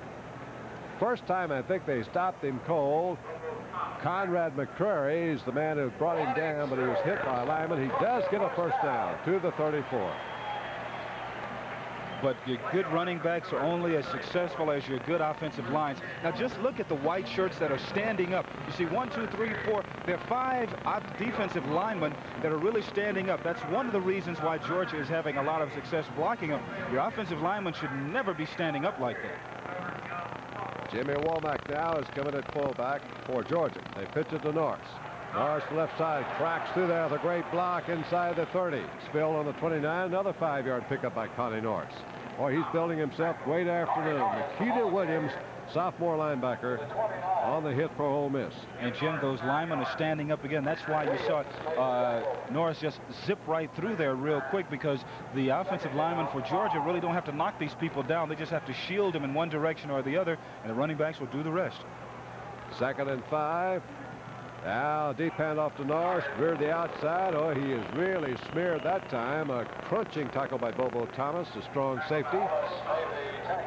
Took him down, a pickup of a yard to the 28. It'll be 3rd down and 4, and here comes Amp Arnold back in the lineup. Well, he's been another big play man today for Georgia.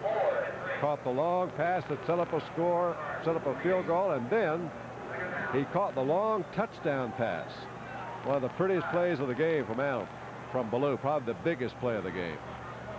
He's back in there. Here's a play action fake, and Ballou is over the middle, and there's Arnold. It's thrown too low.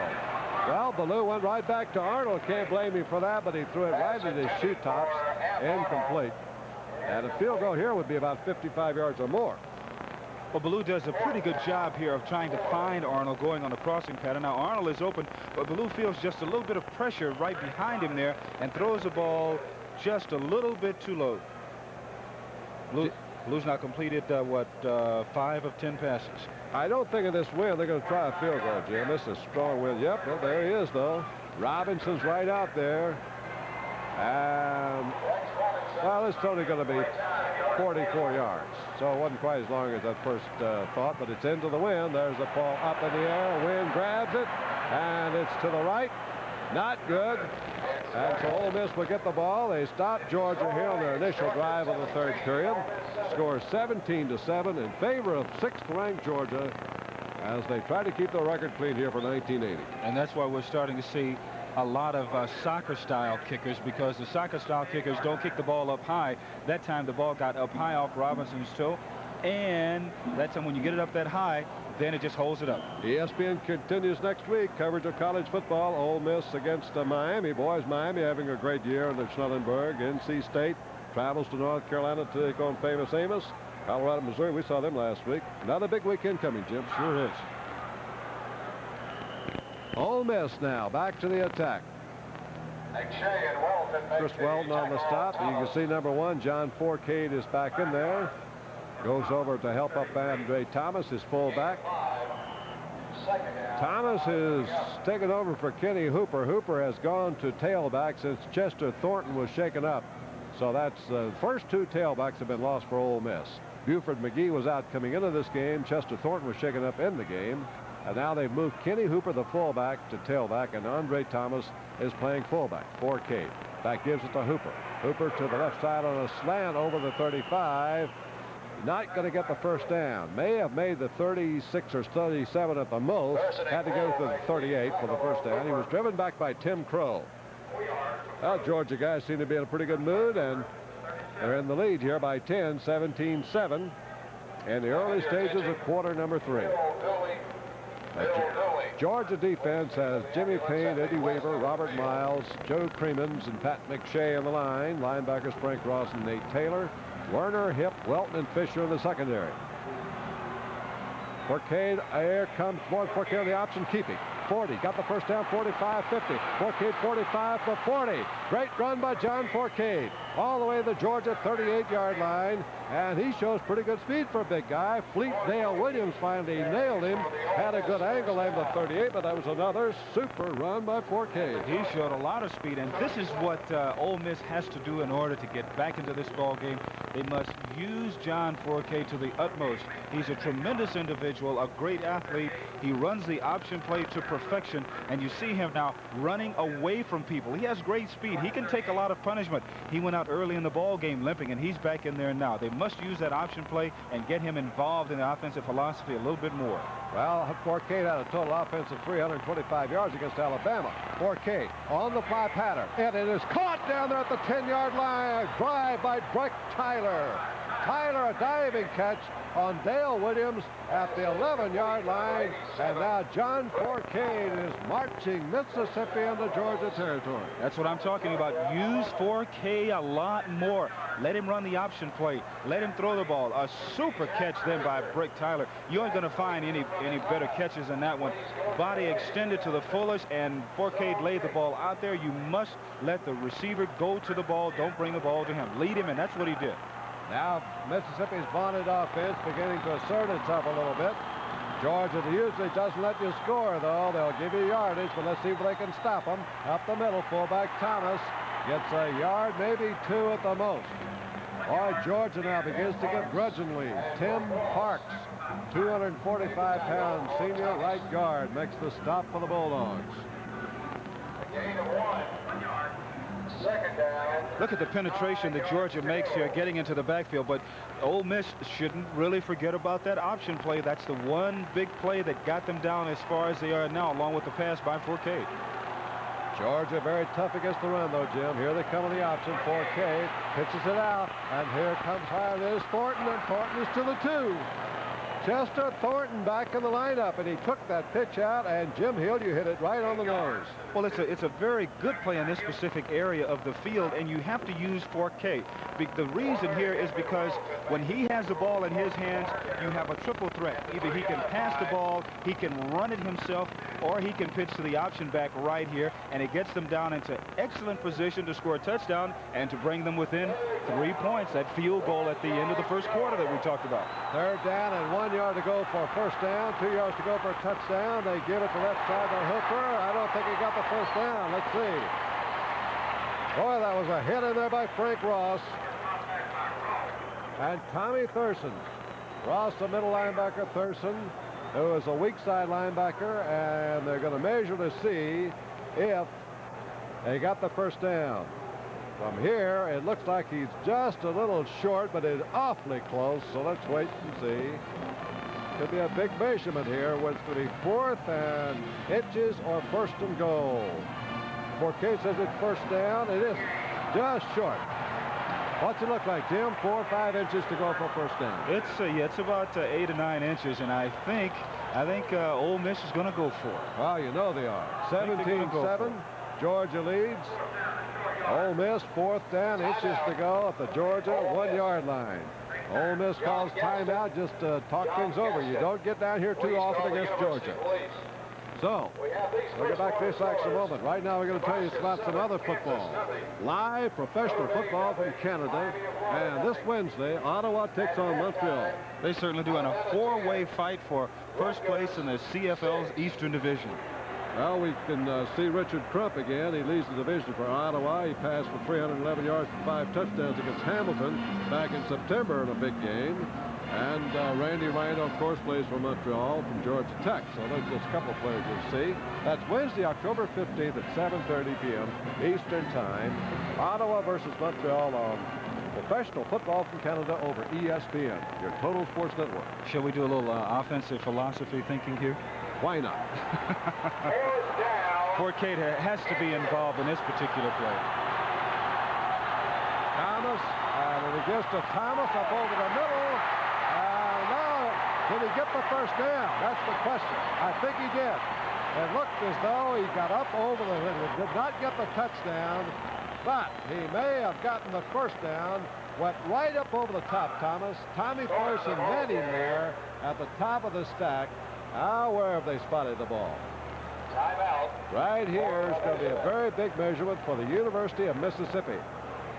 It looks as though he's made it, but sometimes you can get fooled. Let's wait and see. Watch and see as they put it down. Hey, stretch it. It's down. It is. First down for Mississippi. First and goal for Mississippi, just by inches. Forcade handing up and over, and I tell you, you talk about close. You don't get much closer than that without making it. Well, Georgia's defense has given up a lot of yards this year, but not many scores. Only 8.5, which leads the Southeastern Conference, number 11 in the country. And that split 60 defense, very proud of itself. And there's a Forcade touchdown.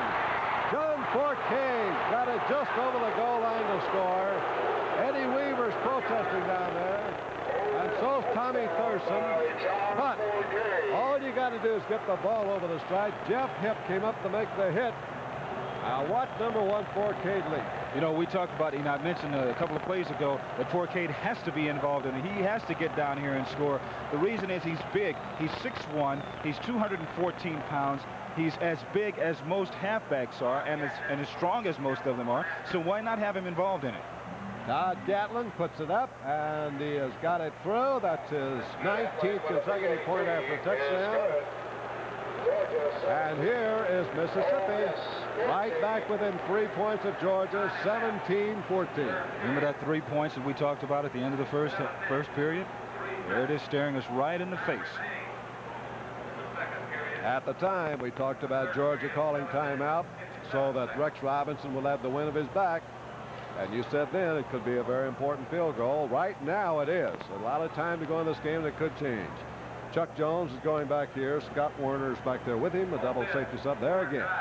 All you have to do is get the ball over the goal line, break the line there, and instantly the officials on both sides went up their hands when they saw, and they got the best view of this play. They saw that Forcade was over 9 plays. It took them to go to 72 yards, 3.5 minutes to score. There's the play. The scoring drive, 3.5. Almost spent half of that on the last 3 or 4 yards. But Forcade certainly the key man. The long one option, keep run play, and then the great pass when Tyler just made a circus diving catch to set him up at the 11-yard line. Now here's the kick downfield by Hafner. And along the sidelines comes Werner. And Werner's over the 20 and then smeared about the 21-yard line. So Werner returns it back out for Georgia. Georgia will go back on the attack, holding a 3-point lead now, 17-14. Graham Stewart made the stop for Ole Miss. But Ole Miss now has come back to make it a ball game. Boy, the importance of that interception by James Otis late in the first half. And now Forcade recovering from his injury have all come to the aid of Ole Miss, and the Rebels are very much in it. Buck Ballou. Tailback. He has Carney Norris in there, and he fakes the north the end around to Arnold, and Arnold hit behind the line again by James Otis. Otis cracked through that time. He was fooled once, but not twice, and he took Arnold down. That play went for a long gain earlier, but James Otis this time saw. Certainly did, and it looked like 77. Jim Blake with the offensive tackle missed the block. Now there's Mr. Arnold in the back, trying to get out on the reverse there. Remember, early in the ball game, he got a lot of yardage out of it, but not that time. He's a super quick player. Lindsey Scott comes off the left side. Very good receiver. Here's Ballou rolling out. Ballou is looking. He flows downfield on the run. Incomplete. He just turned Clarence Kay around. He had Kay and Arnold both down there in the zone, or rather Scott. He had Scott and Arnold both down there, and he threw it behind the wrong side of Scott, just spun him around. Incomplete pass. That's tough to do. Run to your left and throw right-handed. It certainly is.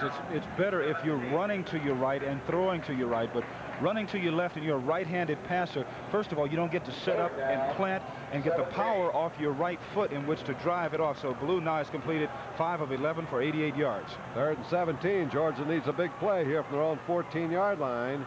And Ballou is back. He gives the tailback. There's Norris to Norris to 25. Almost got the first down. Pulled down the 29-yard line. It's going to be 4th and 2. And Georgia will punt. Georgia says Mark Malkowitz on the field to punt. And they almost broke up. But from Ole Miss's standpoint, that's all right. You can let them rip and run all they want to as long as they don't make the first down. Now, Ole Miss should get the ball in fairly decent field position. Michael Harmon is back in safety. And here's a high punt, not too deep. High in the air. It's going to come down around Georgia. Player takes a Georgia bounce. It's down inside the 35-yard line of Ole Miss and rolls down. Farman made no attempt to field the ball, which is a smart move on his part. And now it'll be Mississippi back on the attack. And they're trailing only 3 points here in the third period. Now, Mississippi has the wind to their backs now, Jim. In the fourth period, they're going to be going into the wind.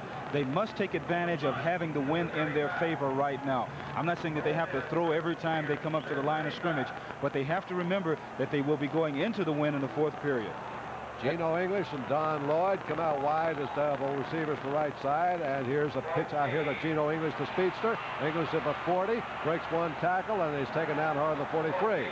English catches the ball and is close to a first down. Scott Warner, the All-American, made the stop.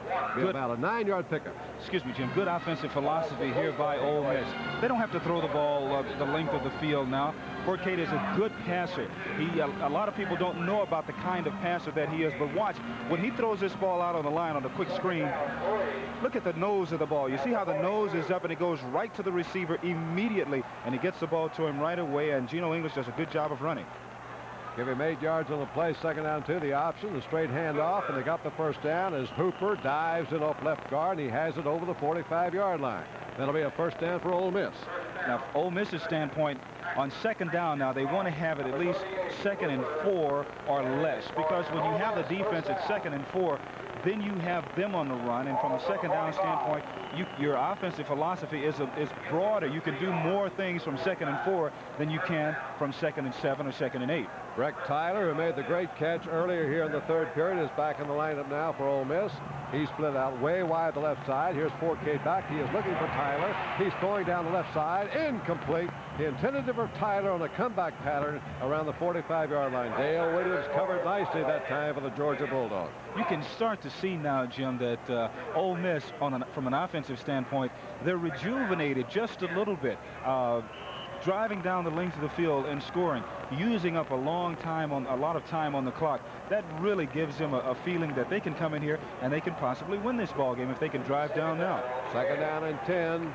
Mississippi at its own 45, trailing by 3 points. Georgia now the 4-man line. Here comes the option play. Forkhead pitches it out, and there's a fullback Hooper over the 50-45, and I think he's got a first down in Georgia territory. He does. Jeff Hipp hits down Kenny Hooper, but it's 1st and 10 for Ole Miss. Whereas Georgia was doing a great job of blocking from an offensive standpoint, now it's Ole Miss's turn. And what a great job that Kenny Hooper does of running the ball here. Watch him put his head down and put that shoulder right there, running over people. Good sign of a good running back. And that extra effort is what gave Ole Miss a first down at the Georgia, just inside the Georgia 45-yard line. Again, it is English and Lloyd. Flank wide out the left side. They run the option. They give it off to the first man Hooper, and a penalty flag is thrown. Now Ole Miss might catch a legal motion penalty here, which would set them back 5 yards. And it's this kind of thing that can hurt you on a drive. Pick up a penalty. Certainly can. But now, with the penalty that Georgia will accept, we get a real good test of the character of Ole Miss. Because now they must come back. On this particular play, 1st and 15, they have to pick up at least 7 or 8 yards on this play. It's 1st and 15. The ball is just into Georgia territory, about the length of the football. Hooper with 43 yards now as the leading rusher. He's been moved from his regular normal fullback position to tailback. Chester Thornton was shaken up here earlier. Buford McGee is even out of this game. And Andre Thomas now running at fullback. Back in the pocket goes Forcade. Looks off to Andre Thomas. Incomplete pass. Oh, that was almost a lateral. Pat McShay batted that ball in the air.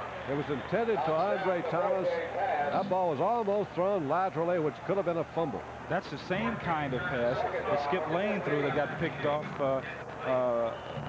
Not that Skip Lane threw, but that Ballou threw a little while ago, that Ole Miss picked it off and ran back for a touchdown. A nice, soft pass trying to lob it over someone. You can't do that. Now the Georgia defense has got Ole Miss right where they would want them. Second down, long yardage, 2nd and 15. Forcade back in the pocket. Dave Chase.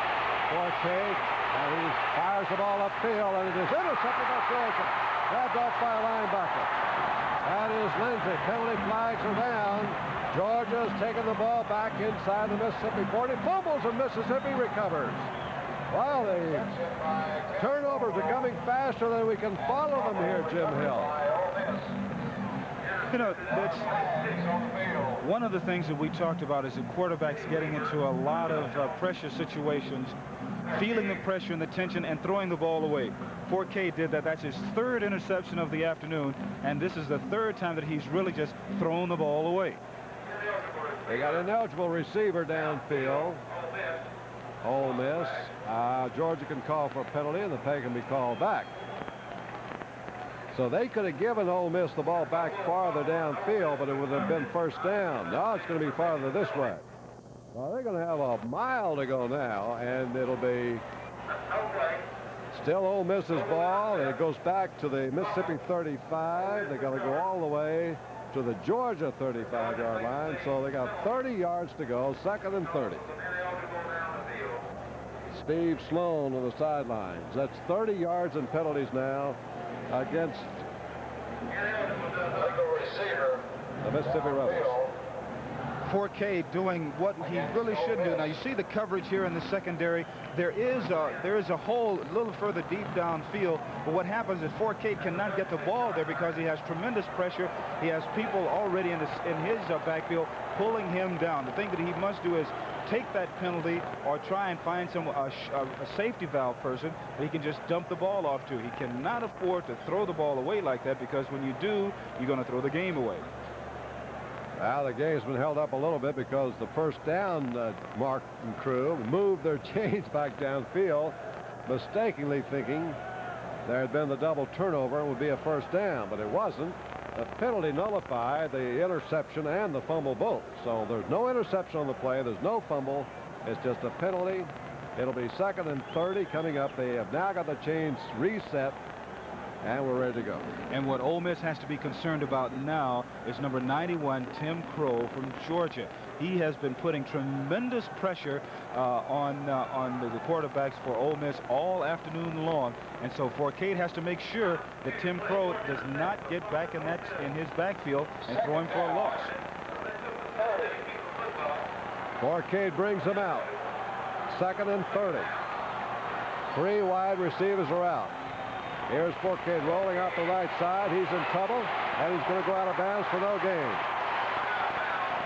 Thrown out hard by Dale Carver, defensive end for Georgia. And it'll be 3rd down and long yardage. They lost another yard on the play. 3rd and 31 for Ole Miss. And the Georgia defense now is bristled here midway in the 3rd period. Actually getting late in the 3rd period. 4 minutes and 17 seconds to go.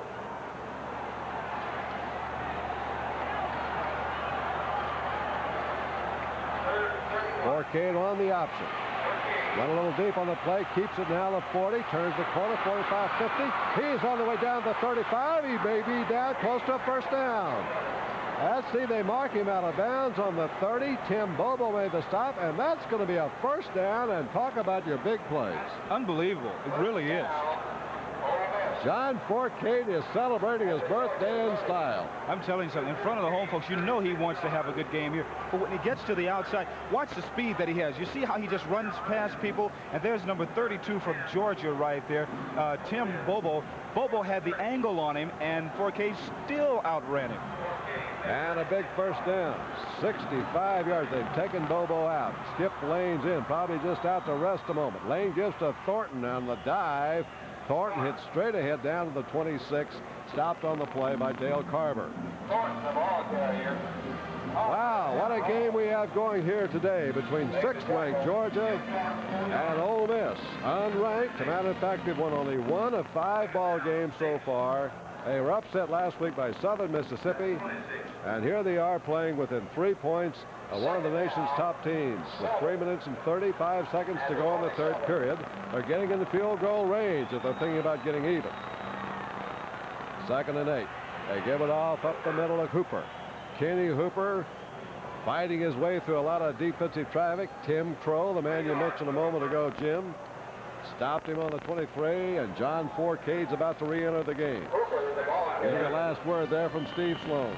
And they better get him back in there in a hurry. 3rd down. This is a very important down for Ole Miss, because they must get the first down now in order to keep this drive alive. 3 minutes and 5 seconds left here in the 3rd period, and they have the wind at their back. Tom Gatlin's 1 for 1 in field goals this year. Here comes Forcade on the option. Forcade is being thrown for a loss. What a big play that was for the Georgia defense. Forcade is down. Tim Bobo at left end for Georgia. One of the biggest plays of the game. Jim, that's one of the few times that Georgia has really gotten good pursuit from the secondary on the option plays. That's one of the reasons why Forcade has had so much success running the option plays. Okay, you see from the secondary here, number 19 coming up there, Scott Warner coming up, forcing Forcade to alter his pattern on the option play. Whenever you have that, you must get some good people, some good pursuit up from the secondary. Oh, those could be precious yards now because it's a 47-yard attempt by Todd Gatlin to tie the game. He gets it away. It's not going to be good. Did not hit it well at all. And Georgia will take over. The third down defensive play by the Bulldogs did it here in the final minutes of the third quarter. 17-14, Georgia leads by 3. And they fight off a determined Ole Miss team with a big third down defensive play. They threw Forcade for about a 7 or 8 yard loss. We'll never know. But it could have had a big bearing on whether the field goal had a chance to go or not. It didn't, and Georgia takes over. And Buck Ballou is back out of down on the field. Georgia offense has not been heard from much here in the second half. Here's the draw play to Carney Norris. Norris rearing to the outside. Norris now making up ground to the 40. Got a 9-yard run by Carney Norris of Georgia. Melvin Brown in the secondary makes the stop for Mississippi. Did you see that move that Norris made? Oh, that is an outstanding move. These are moves that you don't teach. These are moves that are just natural. Watch what happens. He's going to start to the outside, going up at the top of your screen now. Now, as he starts upfield, watch what he does here. Watch this move. Bingo. And turn your back on and pick up a couple extra yards. Good run. Beautiful play, and now up the middle they give, and the ball is driven back. Ronnie Stewart, the fullback, hit by Nikita Williams. Norris is over 100 yards today. Biggest game of his career, 115 yards he has gained. Fullback Ronnie Stewart was stopped that time, but he did get enough on his forward motion for the first down, the 43. 1 minute, 10 seconds to go. Ole Miss probably has had wind at its back for the last time today. Georgia, with 1 minute left in the third period, got a first down. They give it straight ahead to Ronnie Stewart. And Stewart is really spilled hard by Dale Irvs in the middle of the line. Picks up a yard on the play, 2nd and 9. And in the field now comes Herschel Walker, a spectacular freshman star. The 20th leading rusher in the country, but the leading freshman runner, leads the Southeastern Conference in rushing, almost 105 yards a game, and he's been off here because of an injury. They fake it to Walker. Here comes Ballou rolling out. Ballou turns the corner, getting a good gain. Crosses the 50, and he's to the 45 of Ole Miss for a first down before he's bolted over the sidelines by Ole Miss defender. I think it was Ayers and Mike Fountain. 1st and 10, Georgia, with 24 seconds left in the quarter. Jim, another example of how aware Ole Miss is of Herschel Walker. That time, Ballou faked to him going into the line of scrimmage. 3 Ole Miss players went on Herschel, and that's why Ballou was so wide open running out the near sideline. All right, Ole Miss player hurrying to get off the field. Here's Ballou back. Buck gives to Herschel Walker. He breaks through. Walker, the 35, the 30. Herschel Walker, 25, and taken down on the 20. Johnny Burrow saved a touchdown perhaps for the Mississippi defense as he stopped Herschel Walker. And there's the young guy's biggest play of the game thus far. You can hold the good ones down only so long, and then pretty soon they're going to get theirs. Herschel Walker coming out, and we just got a little bit of a reason why he is a tremendous running back that he is only as a freshman. Well, he's not 100% today. He's still not recovered fully from the ankle injury suffered in game number 4 against Texas Christian. Norris is back in. Here's the give to Norris. Norris tries the left side. There isn't much there. Gets inside the 20. That could be the last play of the third period. They got 5 seconds to go and the clock rolling. Georgia's going to turn around now that Winnett's back. There's the end of the third quarter. The score, Georgia 17, Mississippi 14.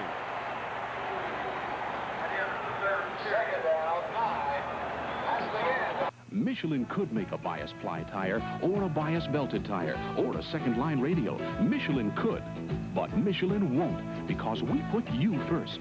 For years, we've made only one tire, the Michelin X Radial, and we've made it the best we know how. We think too many things in this world give up or give out too soon. So we don't make a second best tire. At Michelin, we refuse to compromise. One more way. We put you first. Hey, man, I want natural light. A dapper skyscraper like you, Switch?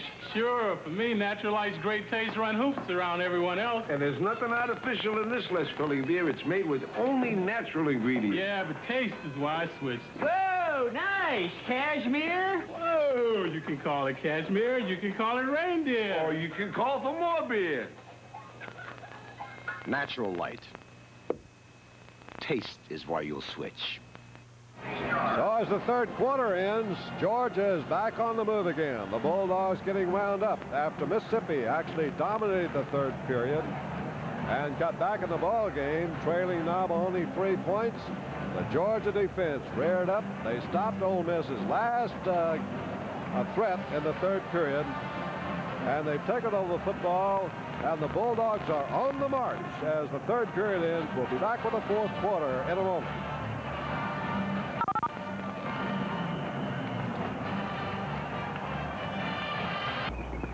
You know, many of my friends ride motorcycles, and a lot of them don't wear helmets.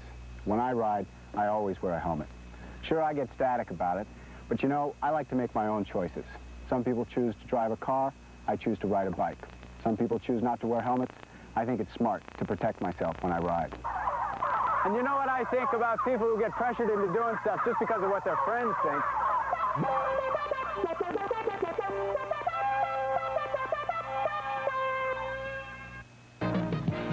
54 top drivers take to the track to compete for the $22,000 first prize when the Schaefer 200 Modified Stock Car Race roars into your ESPN picture Saturday, October 18th.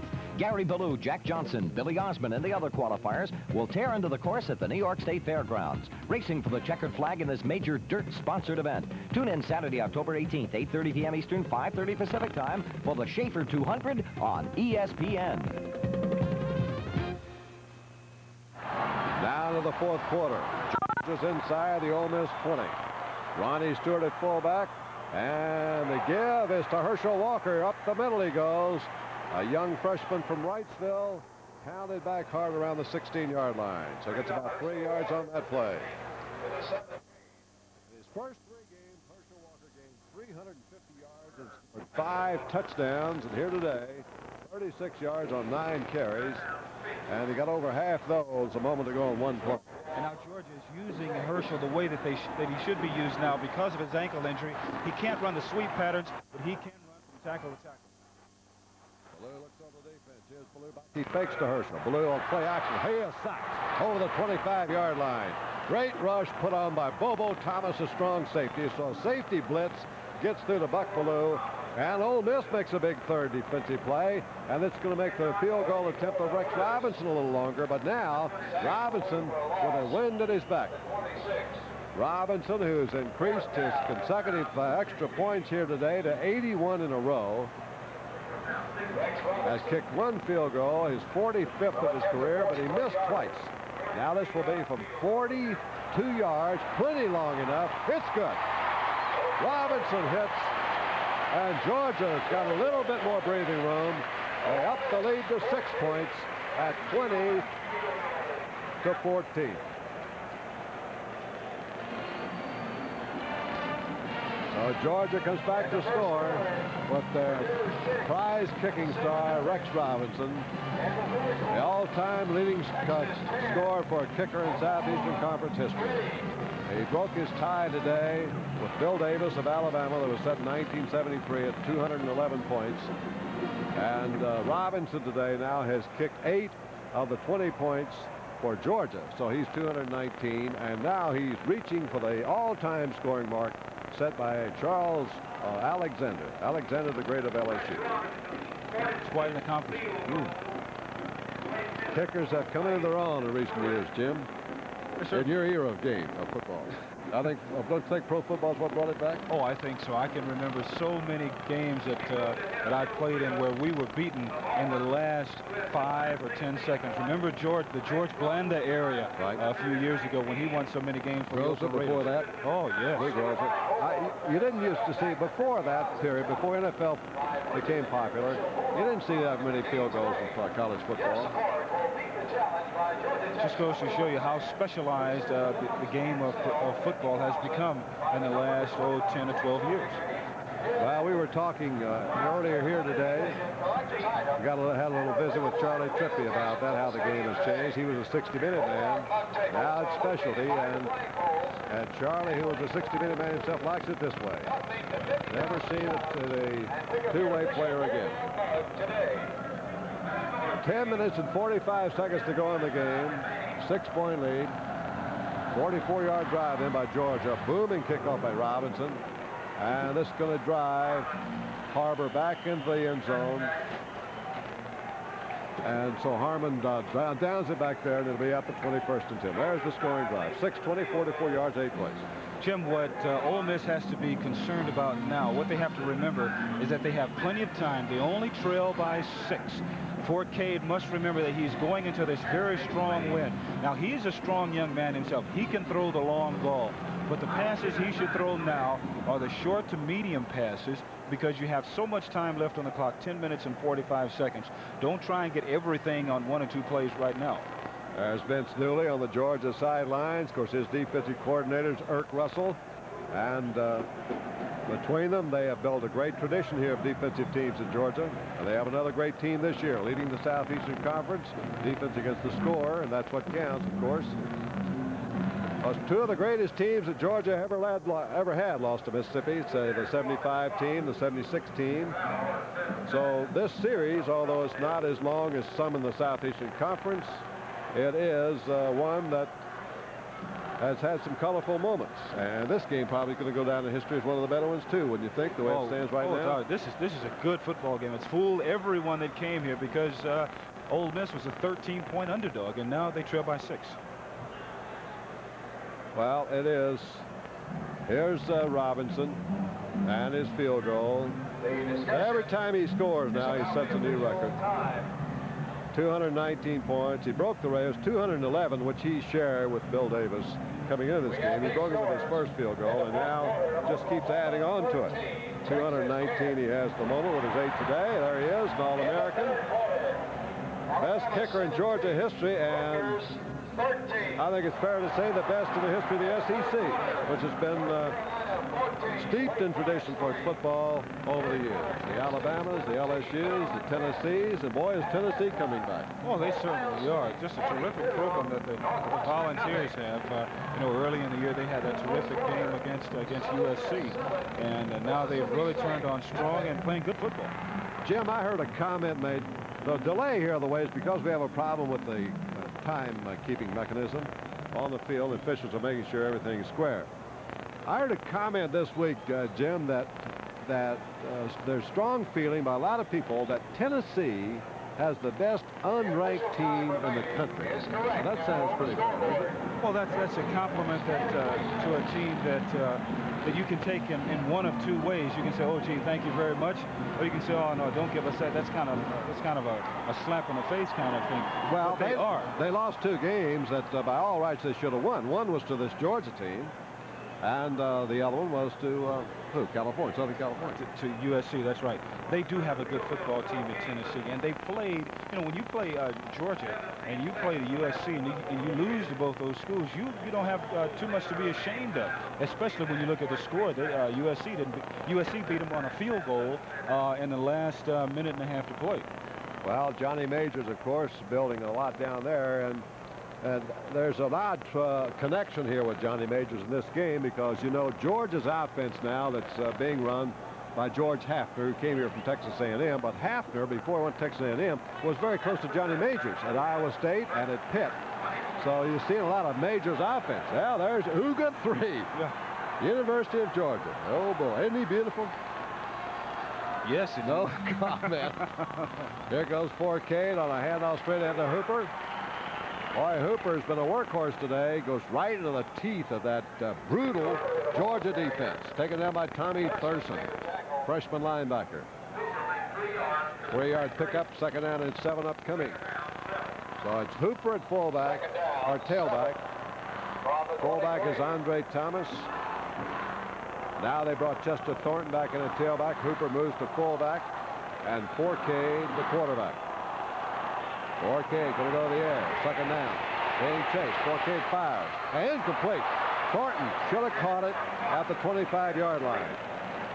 Jimmy Payne was putting on pressure, but that ball was there. Sure was. He went at it with the wrong way. He turned. He tried to catch the ball with his hands extended out from him. What he should have done was to run under the ball and let the ball come into his chest and stomach and grab it that way. He tried to catch it from the side. Forcade now has completed 5 of 16 passes for 54 yards. Boy, you can still hear those coaches get you, Jim. Look that ball in, right? That's it. Here's a big play for Ole Miss. Third down and 7. Trying to rush by Georgia. Off the flat of Hooper, the fullback. They'll keep him from getting the first down. Hooper hit at the 28 and pounded back all the way to the 22 by Scott Warner, the All-American cornerback. Hooper getting up slowly. Oh, he's worked overtime in this game. He's played 2 positions, fullback and tailback. And Mississippi's going to have to punt. It'll be 4th down and 2 at the 28-yard line. Still a lot of time to go in this game. Over 13.5 minutes. So don't look for any gambles here. But Ole Miss has to be careful now because they're kicking into the wind. If they get that ball up real high, it's going to be a short kick. Darrell Graham, Scott Warner is waiting backfield. Low snap. And here's the kick. It's a twisting kick. Warner has on 35. Warner breaks through the first wave, and then he is nailed at about the 44-yard line. And the man that got him was Lee Cole, one of those specialty teams, a freshman. And 3 players are getting up slowly here. Well, that was quite a hit by young Mr. Cole. As they get those players up, let's remind you that on Saturday, October 18th, you've got the Schaefer 200 coming your way on ESPN. From the New York State Fairgrounds in Syracuse, New York, and it's going to be a prize money of $127,400, $22,000 going to the first place prize winner. Well, this is sanctioned by the Drivers Independent Racetrack. They call it dirt, but it isn't dirt money they're going for. $127,000, you say, Jim. And these are modified stock cars. I tell you, these guys, a lot of people say they're not athletes, but they're athletes. Gary Ballou, Jack Johnson. Oh, you got to have athletic ability. Just a different kind of athlete, I guarantee you. So this is going to be a year-long qualifying series, the culmination of it. There's a Mississippi player going off the field. But watch for the Schaefer 200 on ESPN Saturday, October 18th, 8:30 p.m. Eastern Daylight Time. Tim Moore is going to be taken out here for Ole Miss. He's a young guy on one of the specialty teams. Georgia now back to the attack. Bulldogs would like to keep possession here, run out some clock. They've got a 6-point lead. Take over on their own 44 with good field position. Ballou on the keep of the option. Ballou cuts inside over the 50. He gets a substantial gain. Dale Earns went out there and proceeded to make the stop. Hey, Ballou's played a pretty solid game today for Georgia at quarterback. He's only thrown, maybe 2 or I think he's thrown a couple of bad passes. But other than that, his leadership abilities out there are very, very strong, and he has completed some very important passes, too. Lindsey Scott comes out the right. Amp Arnold's in the slot. They give it to Herschel Walker, and Walker going for the first down. He's close. Conrad McCrary. Nail Walker at the 44. Watch the lines move on this one. You see the offensive line play again from Georgia. Now it has shifted back to Georgia's offensive line, and they are doing a good job getting off on the ball, moving the people around for Ole Miss. Walker now 10 carries for 37 yards. Didn't get the first down either. It's 3rd and 1 at the 43. Womack the fullback. Herschel Walker the tailback. They give it to Womack, and Womack is hit, and he's trying to lean forward for a first down. He may have gotten it on the second effort. He didn't get it as he hit in the line first because Ole Miss was right there. Conrad McCrary made the last 2 tackles for Mississippi from his right linebacking post. And Now it depends where that ball's spotted, and Georgia doesn't think they made it. They're sending their kicking team on the field. And so it may be 4th down. They bring the chain out to measure, and it's 4th down, and Georgia's going to give up the football. They could not move for a 1st down against Ole Miss. Great defensive play then by Ole Miss. Just great. Even though Georgia gets off on the ball, you see all those red jerseys pushing the white jerseys back. That's what you want to have. But then you get the second and the third effort out of your defensive people. You see 1, 2, 3, 4, 5 white jerseys around the ball carrier there. And that's what forced Ole Miss to hold in. All right, here's Mark Malkowitz in the punt for Georgia. Michael Harmon is back. And he gets off a very fair catch call for by Harmon. He takes it inside the 15-yard line. Michael Harmon, Kosciuszko, Mississippi is his hometown. A young sophomore, and he makes that catch at the 14-yard line. Ole Miss takes over with 11:35 with a long way to go. You know, some of the fans here were oohing and maybe even booing that punt. But if he kicks the ball out of the end zone, they bring the ball out to the 20-yard line. So this way they have 5.5 to 6 yards further to go. And that could be a very, very important 5 yards. That it could. Here's a fake. Now a quick screen to the right side. And they hit the man over here, Geno English. He's a speedster. He comes out for a 1st down at the 29. Dale Williams. And boy, if he hadn't made that sure-handed shoestring tackle, Mr. English, who runs a 4.5 40, could have caused some damage. And poor Cade got belted in. I mean, if he wasn't as big and as strong as he is, he would be out. Watch this. He gets smacked right there. Bing. Well, that was Weaver. They call him the meat cleaver, and you can see why, can't you, Jim? Oh, he really put it on 4K then. From Haines City, Florida. Guy bench presses 500 pounds now. There's 4K's figures. 4K runs the option, pitches out to Andre Thomas. Not much room out there, and he isn't going to get anything. He may lose a yard. Back to the 28. Bob Kelly with great pursuit. A little guy from Savannah followed that play out beautifully for Georgia and made the stop. Ole Miss can afford to move down the field rather slowly here because they have a little more than 10.5 minutes, but they can't afford to come up with plays like that lose a yard or two, because now you aren't doing anything but giving Georgia extra incentive and really building them up defensively. Freddie Gilbert was also in on that play. I want to give him credit because he helped out a lot. Now 4K, 2nd down 11. Drops right back in the pocket. Big rush by Georgia. Fires off the side. Andre Thomas has got it, but he is going to lose more yardage. 27. Georgia defense is swarming now. Chris Welton made the tackle. But the Bulldog forward wall put a lot of pressure that time on 4K. I think in this particular series, Jim, the 1st down play, a good play then would have been a screen or a draw, because Georgia is getting tremendous pass rush from their defensive linemen. I mean, they're in the backfield before 4K can get back there and set up. Now it is 3rd down and 12. Ole Miss. They've come up empty-handed twice here against the Georgia defense. Less than 10 minutes to go in the game. Play action fake. Now he rips it downfield. Great catch at the 40 for a 1st down. That was Breck Tyler again for Ole Miss. A diving catch at the 41-yard line, exactly where he had to go to get the 1st down. And that ball was thrown on the line. That ball was thrown right on the line. I mean, just an absolutely marvelous pass. Breck Tyler, who made a good catch earlier that set up a touchdown for Ole Miss.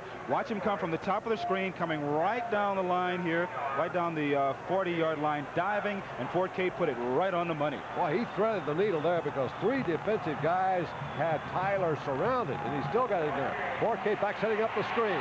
Fires off the side. It's caught by Thomas at the 37, and he's hit down for another loss. Tommy Thurston. Georgia is stopping Ole Miss's short passing game cold. I think they may be looking for that, Jim. Well, I think that's still a pretty good play on 1st down because Georgia is getting tremendous pass rush from their defensive line.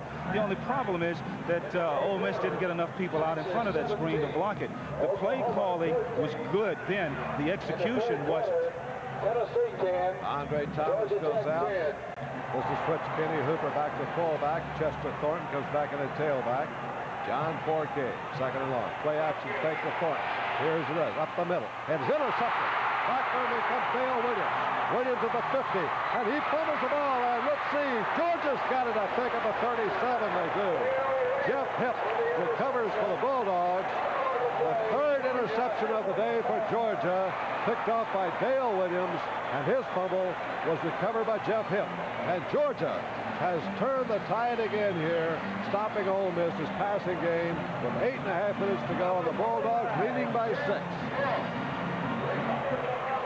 That's 5 turnovers for Ole Miss, and every one of them has been costly. Only 2 for Georgia. And you know, Georgia had the first one, so 5 out of the last 6 have gone against Ole Miss. Now Buck Ballou pitches the ball back to Norris. Norris to the left side. Runs into a tackler and takes him with him for 5 more yards. Down to the 30-yard line. Carney Norris, who's been the standout in the backfield today for Georgia. Andy Shaw brought him down to the 31-yard line. That's a gain of 6 yards, 7 yards on the play. It'll be second down and 3 for Georgia with 8 minutes to go in the game. Georgia 20, Mississippi 14. A whale of an SEC battle today at Sanford Field in Athens, Georgia. Buck Ballou pitches the ball back. Here comes Norris on the sweep. 25, first down. Gets away from the tackle to 15. Still on his feet to the 11. Carney Norris, another great run. 20 yards he goes this time. Great block by Jim Blakewood. You know, they talk about Herschel Walker. This Carney Norris, this man is something else. He is such a strong runner, you cannot bring him down trying to shoulder tackle him. He has tremendous speed. He's getting good blocking up front. There's a shoulder tackle. You can't bring him down now. He's carried the ball 14 times for 142 yards and 1 touchdown. He refuses to go down. He gets good blocking, but he has tremendous upper body strength where he can just run over people. Herschel Walker now back in there. They give it to Walker. Up the middle. He drives inside the 5-yard line. Herschel Walker picks up 7 yards on the play. Second and 3. 4 more yards for another touchdown for Georgia. You know, Jim, we've seen some outstanding running backs on college teams throughout the course of the year. Oh, we've seen some good ones. And we've and Roger Craig. I tell you what, this combination has to rank up among the top. And you know, Carney Norris is third string tailback for Georgia. Boy, look what he's doing. They give it to Herschel Walker. Penalty flag thrown. Walker runs into a crowd around the 2-yard line. He's taken down hard. Penalty flag is dropped. 6 minutes, 46 seconds to go. Georgia may be trying to put this game out of reach here now against a very gritty Ole Miss team. Conrad McCreary shaking up on the play. He's been a hero today for Mississippi on the defensive team. Young sophomore from Germantown, Tennessee. Recruited a few years ago to the top running back out of Tennessee. Well, let's watch that last play. Looks like right there in motion, number 76 for Georgia is in motion. That's Tim Morrison. Tim Morrison suffered 2 broken hands last year against Wake Forest, so he's a tough guy too. From the 9, Ballou back, gives to Carney Norris. He is to the 1. Touchdown. Norris scores again for Georgia. He took Melvin Brown with him, and Carney Norris, having the day of his career here for the University of Georgia, has scored his 2nd touchdown, and now he's over 150 yards rushing. And the reason he scored then is because... Wait a minute. They say he didn't score. As the hands came up.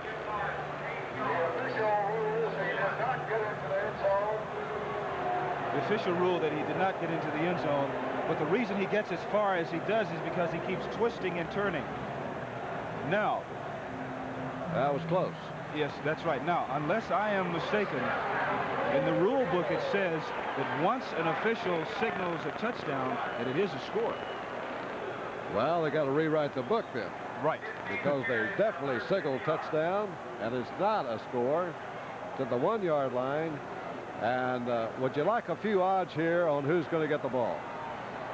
Do you think there is any chance they'll give it to Carney Norris? Oh... Maybe 1 out of 1. Oh, quarterback sneak. Buck Ballou scores a touchdown. I'm glad I said oh. Buck Ballou on the touchdown for Georgia. But then again, Jim, it just goes to show you, remember what we talked about at the top of the show, how you can concentrate on one individual so much that it leaves the other people completely wide open. This particular time, Buck Ballou, I'm sure a lot of people, Ole Miss was looking for Carney to get it. Here's something. Georgia wants to go for 2 points. They've got a 12-point lead. They want a 14-point lead. And that's pretty clever thinking by Vince Dooley. He wants a 2-point try here for a 14-point lead. There's a big difference between 14 and 13. There's still a chance that Ole Miss could score 2 touchdowns. And Dooley is thinking that far ahead with 6 minutes to go. If that should happen, which is the worst thing that he can think of in his mind right now, then he's going to force Ole Miss to go for a 2-pointer. Well, that's why Vince Dooley is the successful coach that he is. A good coach is always looking ahead. He's not concerned about what's going on right now, although he really is, but he's concerned about what's going on now, and he's also looking to the possibilities of what can happen in the next series or even 2 series away. Well, Vince Dooley out of Mobile, his kid brother, Bill Dooley, is a successful coach, a great one in his own right now at Virginia Tech. But he has won 122 games and lost 56 by accident. And that's his record here at the University of Georgia. So they move the ball to the left of the hash mark. They have the option of doing that. The offensive team does. And they're going to go now for 2-pointer. Either can pass it over or run it over on one play. They get 2 points, would give Georgia a 14-point lead instead of 13 by kicking.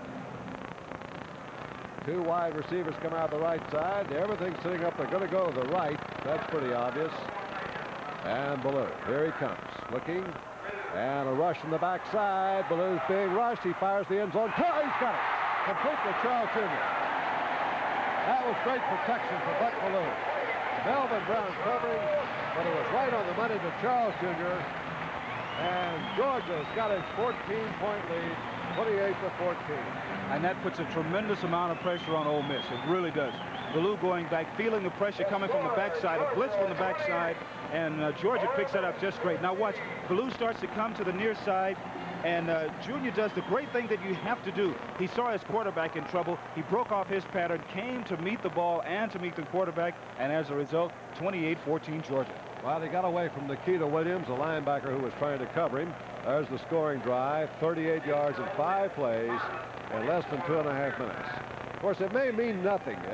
Georgia, say, could get another touchdown. There are the 28 push-ups by the cheerleaders signifying the point scored by a Georgia team. They could score another touchdown, win 35-14. The play wouldn't mean anything. But at the moment, it was well done, well executed, well conceived. You could get in shape that way, you know that? I might collapse trying to do that. Well, that's right. How about Nebraska, Oklahoma last week? Oh, no way. I'll go for Navy. High kick downfield. Taken by Harmon, and he downs in the end zone. I don't want the Navy down my back either, but the game we had them, they didn't score any points. That's the only thing I'm referring to that. Yeah, that was Oklahoma and Colorado. No, not Oklahoma. 10% maybe. Oh, I tell you. There's the touchdown by Ballou. It was the surge here. The same thing that when John Forcade scored. All you got to do is get it over the goal line, right? That's right. Plus, you want to get your offensive line to get up under the defensive line. That way, the linebackers and the secondary people from the defense have to come up and make the tackle, and it leaves a wide gap there for the quarterback to just get over the plane. John Forcade now, who's passed for over 1,000 yards this year. 7 touchdowns. He's had 11 interceptions, 3 of them today. Out of the backfield, hits his fullback Hooper, and the ball's jarred loose, but the play had been blown dead.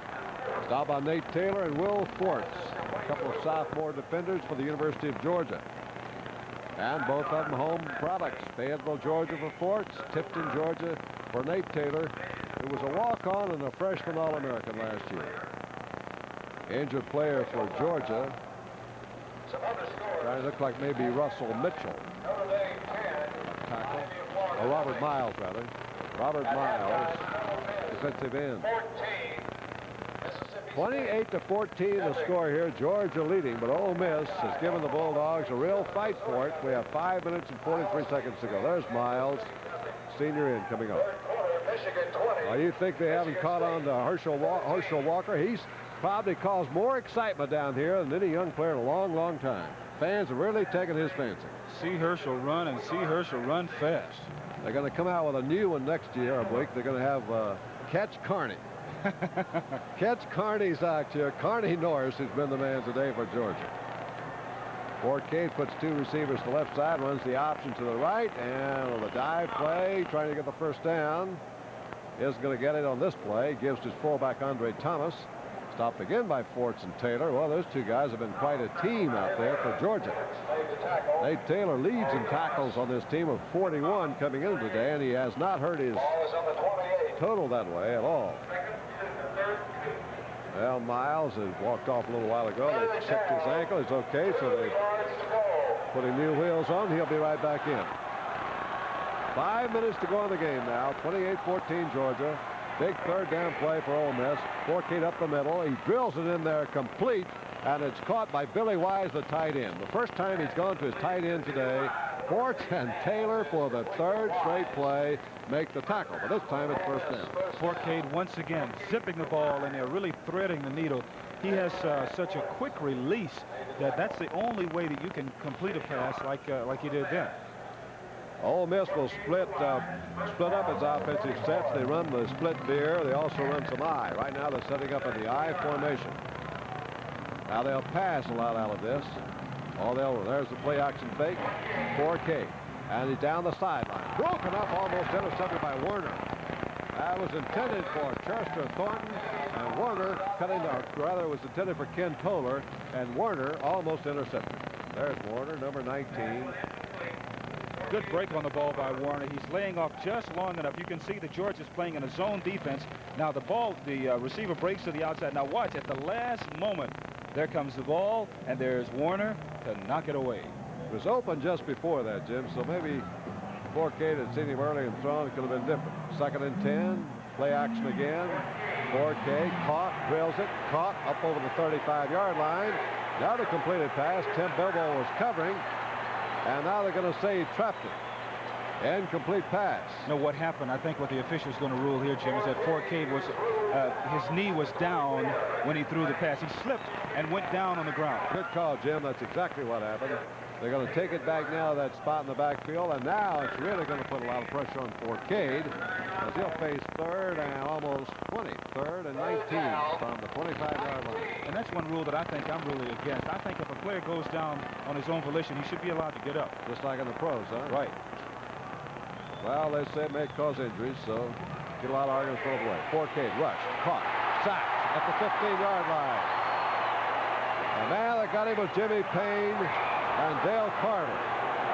Payne had 3 sacks coming in this game.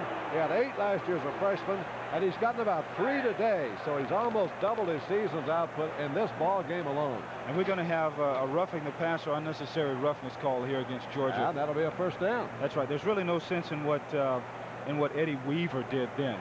The whistle had already been blown. The play did on Forcade, and then Weaver came in and jumped around Forcade's neck and threw him down. Really no need in something like that, because you can hurt someone.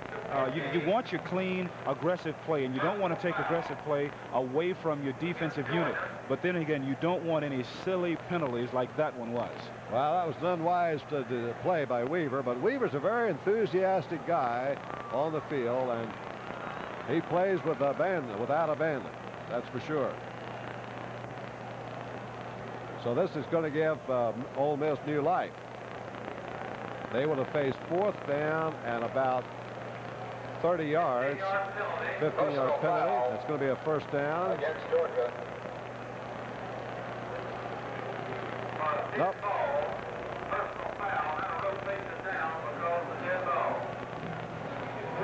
Fourth down, not a first down. There's a dead ball foul.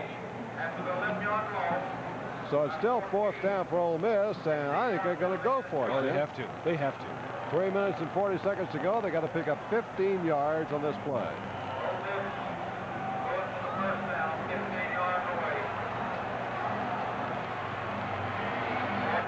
Here it is, upfield, and it is caught for the first down on the 45-yard line by Ken Toller. A leaping catch right between Scott Warner and Jeff Hipp.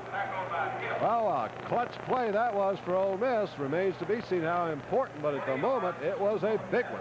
A marvelous pass, but even better than that, an unbelievable catch because Toller was right in the middle of 2 or 3 defensive people for Georgia. Watch this. He has to go high in the air right there, and he catches it between 1, 2, 3 people, 3 defensive people for Georgia. First down for Ole Miss. Still over 3 minutes to go in the game. A fake. Here's a quick screen. Batted in the air. That was Jimmy Payne again. Well, I tell you, Jimmy Payne has been a pain, all right, for John Forcade. He's just been a standout today for Georgia. 6'4", there it is again, you know, 6'4", 238 pounds.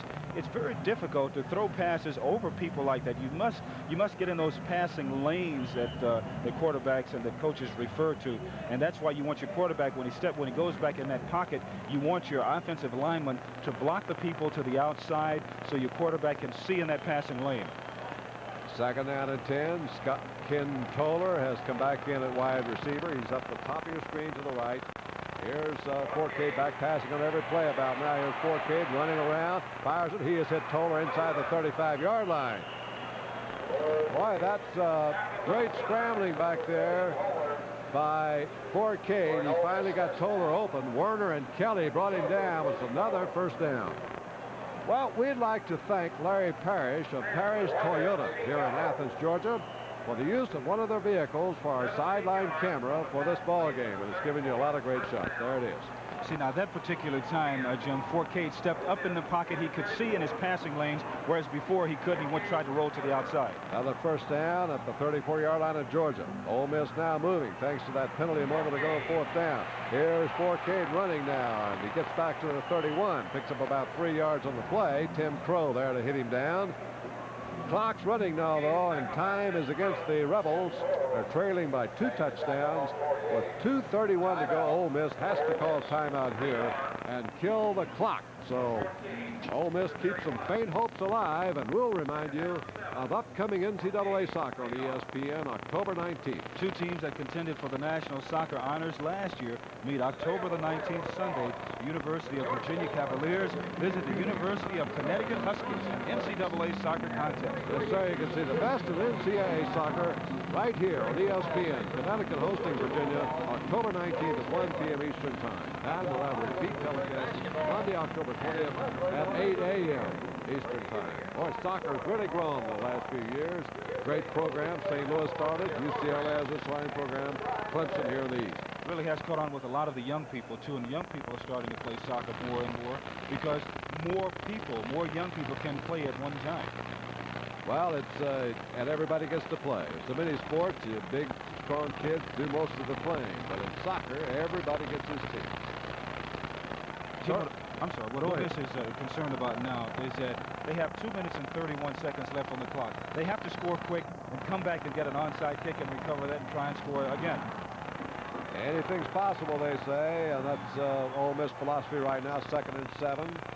The Georgia 31 fakes the draw. Georgia coming hard up the middle, and he's caught his tight end Wise inside the 15-yard line. Wise running across in pattern, and he's hit down by Robert Miles. But again, Forcade's right on the money. Boy, he's shown beautiful passing ability here in this ball game. Ball spotted in the 13. 1st and 10 there for Ole Miss. They're trailing by 14 points, and time running out here with 2 minutes and 15 seconds to go. But it still can be done. That's 18 first downs for Mississippi. Georgia has 15 by comparison. That's one statistic the Rebels have an edge. Forcade, a big rush, safety blitz up the middle, almost intercepted. That ball was tipped. Robert Miles got a hand on it. Georgia was coming there with an all-out blitz, and Forcade had to unload. I'm surprised he really didn't let it go out on the field, but he may have spotted a white shirt. That stops the clock with exactly 2 minutes. He's gotten several picked off like that this afternoon, throwing the ball away or just throwing it into a crowd. 2nd and 10 at 13. Forcade's got 3 more shots into the end zone here if he can fight off the Georgia rush. Here they come again. Another good blitz. Forcade fires the end zone, and it is incomplete. Oh, he had Toller down there, but it was over his head. Toller was open. That's close to being 6. Sure is. Now, Georgia's blitzing, so that means that in the secondary, Georgia has to cover man-to-man. And I'm sure that the Ole Miss coaching staff knows that, and that's why now they try to hit a couple of crossing patterns, because when you throw the crossing patterns, you sometimes have defensive backs running into each other. And nobody's leaving the stadium right now. They're up out of their seats, but they're standing and watching. It's third down. There's Forcade. Forcade fires it, and it's broken up. Warner had another interception. He had Toller covered that time, but Warner couldn't hold it. Incomplete. Forcade gets one more shot at it. Fourth down after Georgia 13. 1:49 to go. Georgia defense done a great job, but time and again today, Forcade's come through when he had to. 1:49, timeout has been called. Ole Miss needing 2 touchdowns here to get back even with Georgia. Georgia leads 28-14. Bulldogs have had their hands full. Looking ahead, if Georgia holds on to win this game, which is all they will, they got some tough challenges coming. November the 8th, always a big game of Florida and Jacksonville, and then November the 15th, they go to Auburn. Old railroad gang staying around. That's a railroad track up there. They took our sign. Oh, they wouldn't do that. They took our sign. We had an ESPN sign there, and it's gone now. No, that was their sign. Yeah, it's their sign now. That looks like a holdout in the Pacific in World War II. They're just waiting for the Marines to come in. They just let us use it for a little while. That's it. It's like going to Vegas and playing with their money. Well, we'll be back. Maybe they'll bring their sign with them. Last chance here for Forcade. Fourth down. At the 13. Georgia's blitzed the last 3 plays. Now they're coming hard again. Forcade fires it in the end zone for Toller. And it is caught for touchdown. Oh, what a catch by Toller. Toller makes the catch. He took it right away from Dale Williams for a touchdown. And Ole Miss has still got hope here with a 1:42 remaining. What a game we've seen today, Jim. Absolutely. Remember earlier when Arnold caught a touchdown pass for Georgia, and the defensive back for Ole Miss just let the ball come down? Exactly the same thing that happened here. That time when Toller came down, the ball was coming down, and the defensive back had a chance to come back and meet it at its highest point. He didn't do it. Toller got the ball and took it away for the score. I'm surprised not going for the 2-pointer this time. Here's the kick, though. They're going to cut it to 7. 28-21, 1:42 to go. And now you know it's going to be an onside kick. We said earlier there'd be an onside kick. They didn't kick it. But now with 1:42 to go, Ole Miss just can't afford to give Georgia the football and still have a chance. Well, you know, it has to come. It just has to come. And this has turned into one heck of a ball game. You know, I'm glad I don't have to pick the offensive player in this game between Forcade and Norris. Wouldn't that be a decision to make? Oh, give it to both of them. One off each team. Yeah, sure. Give it to both of them. We're going to give them the Hill Thacker Award. And give it to both of them. That's right. Puts us a free seat on the railroad for the next game. And get our ESPN sign back. All right, here's kickoff coming up by Hafner. 15 plays and 80 yards. Took Ole Miss 4 minutes and 20 seconds. They would like to have done it in half the time, but they didn't. Now here's the onside kick, and it's grabbed by Ole Miss, but I don't think he left the 10 yards. I don't think it went the 10 yards. He got it on the 49, and Georgia will get the ball at the Mississippi 49-yard line. That's going to be it's a good call, I feel sure. He's got to go 10 yards. The ball has to go at least 10 yards. It has to go 10 yards. This is a good kick. Now here comes the high bounce right there, and oh, that was close, wasn't it? That was close. And it's going to be Georgia's ball. It's a judgment call. 49-yard line, but the judgment is going to be right. I think he touched the ball. It isn't where he has possession, Jim. It's where he touched the ball. That's and good. He definitely touched it before he got to the 50. Illegal touching it. That's the signal right there. The referee, Robert Allier. And it's Georgia's ball. But that close, Ole Miss came to getting one last desperate chance. 1:38 remaining. I want to go back to the last timeout that Mississippi called. It was after an incomplete pass. There's a scoring drive, 80 yards, 15 plays. 4:20 is what hurt Ole Miss. Took them longer than they would have wished. Now 1:38 to go. Buck Ballou trying to run out the clock, and he gives to his fullback, and hitting through and getting above a first down is Ronnie Stewart. And if there was anything that Georgia needed, that was it. That gives them an extra play at least. Brad White makes the stop on the 36. And the clock now is 1:30 and rolling. Ole Miss used a timeout a while ago after an incomplete pass to gather themselves, but right now they need that timeout back, which you can do. And this group of running backs for Georgia they've been so impressive this afternoon. I mean, it doesn't make any difference who gets the ball back there. They all run with the same style. Well, Carney Norris, of course, has just been outstanding. What a great game he had. And now Ballou just drops on the ball, protected there by both Norris and Stewart. Ole Miss cannot stop the clock. Now 1 minute to go. Now Georgia can run out the clock here with 3 more plays. May not need but 2 more. And they'll have a hard-earned victory. 28-21. Ole Miss gave them all they could handle. But it'll be win number 5 for Georgia Bulldogs. That should keep them in the top 10 with ease. Well, I'll tell you, the future looking pretty good for Ole Miss. John Forcade's a junior. Ballou drops on it again, now with 30 seconds to go. Oh, without a doubt. Ole Miss has a terrific football team. They have 9 starters on defense who are sophomores, and they played one heck of a football game this afternoon. They really did. They came into Athens, Georgia. They were a 13-point underdog. They played a great first period. Things got a little bit out of hand in the second period, but then they came back and the defense scored on a return of an interception. There it is. Well, they play Florida next. Charlie Pell's team. That should be interesting. There it is. End of the ball game. Georgia remains undefeated, and their hope still alive here for a Sugar Bowl trip to Deersburg. But that's the end of the game. The final score: Georgia 28 and Mississippi 21.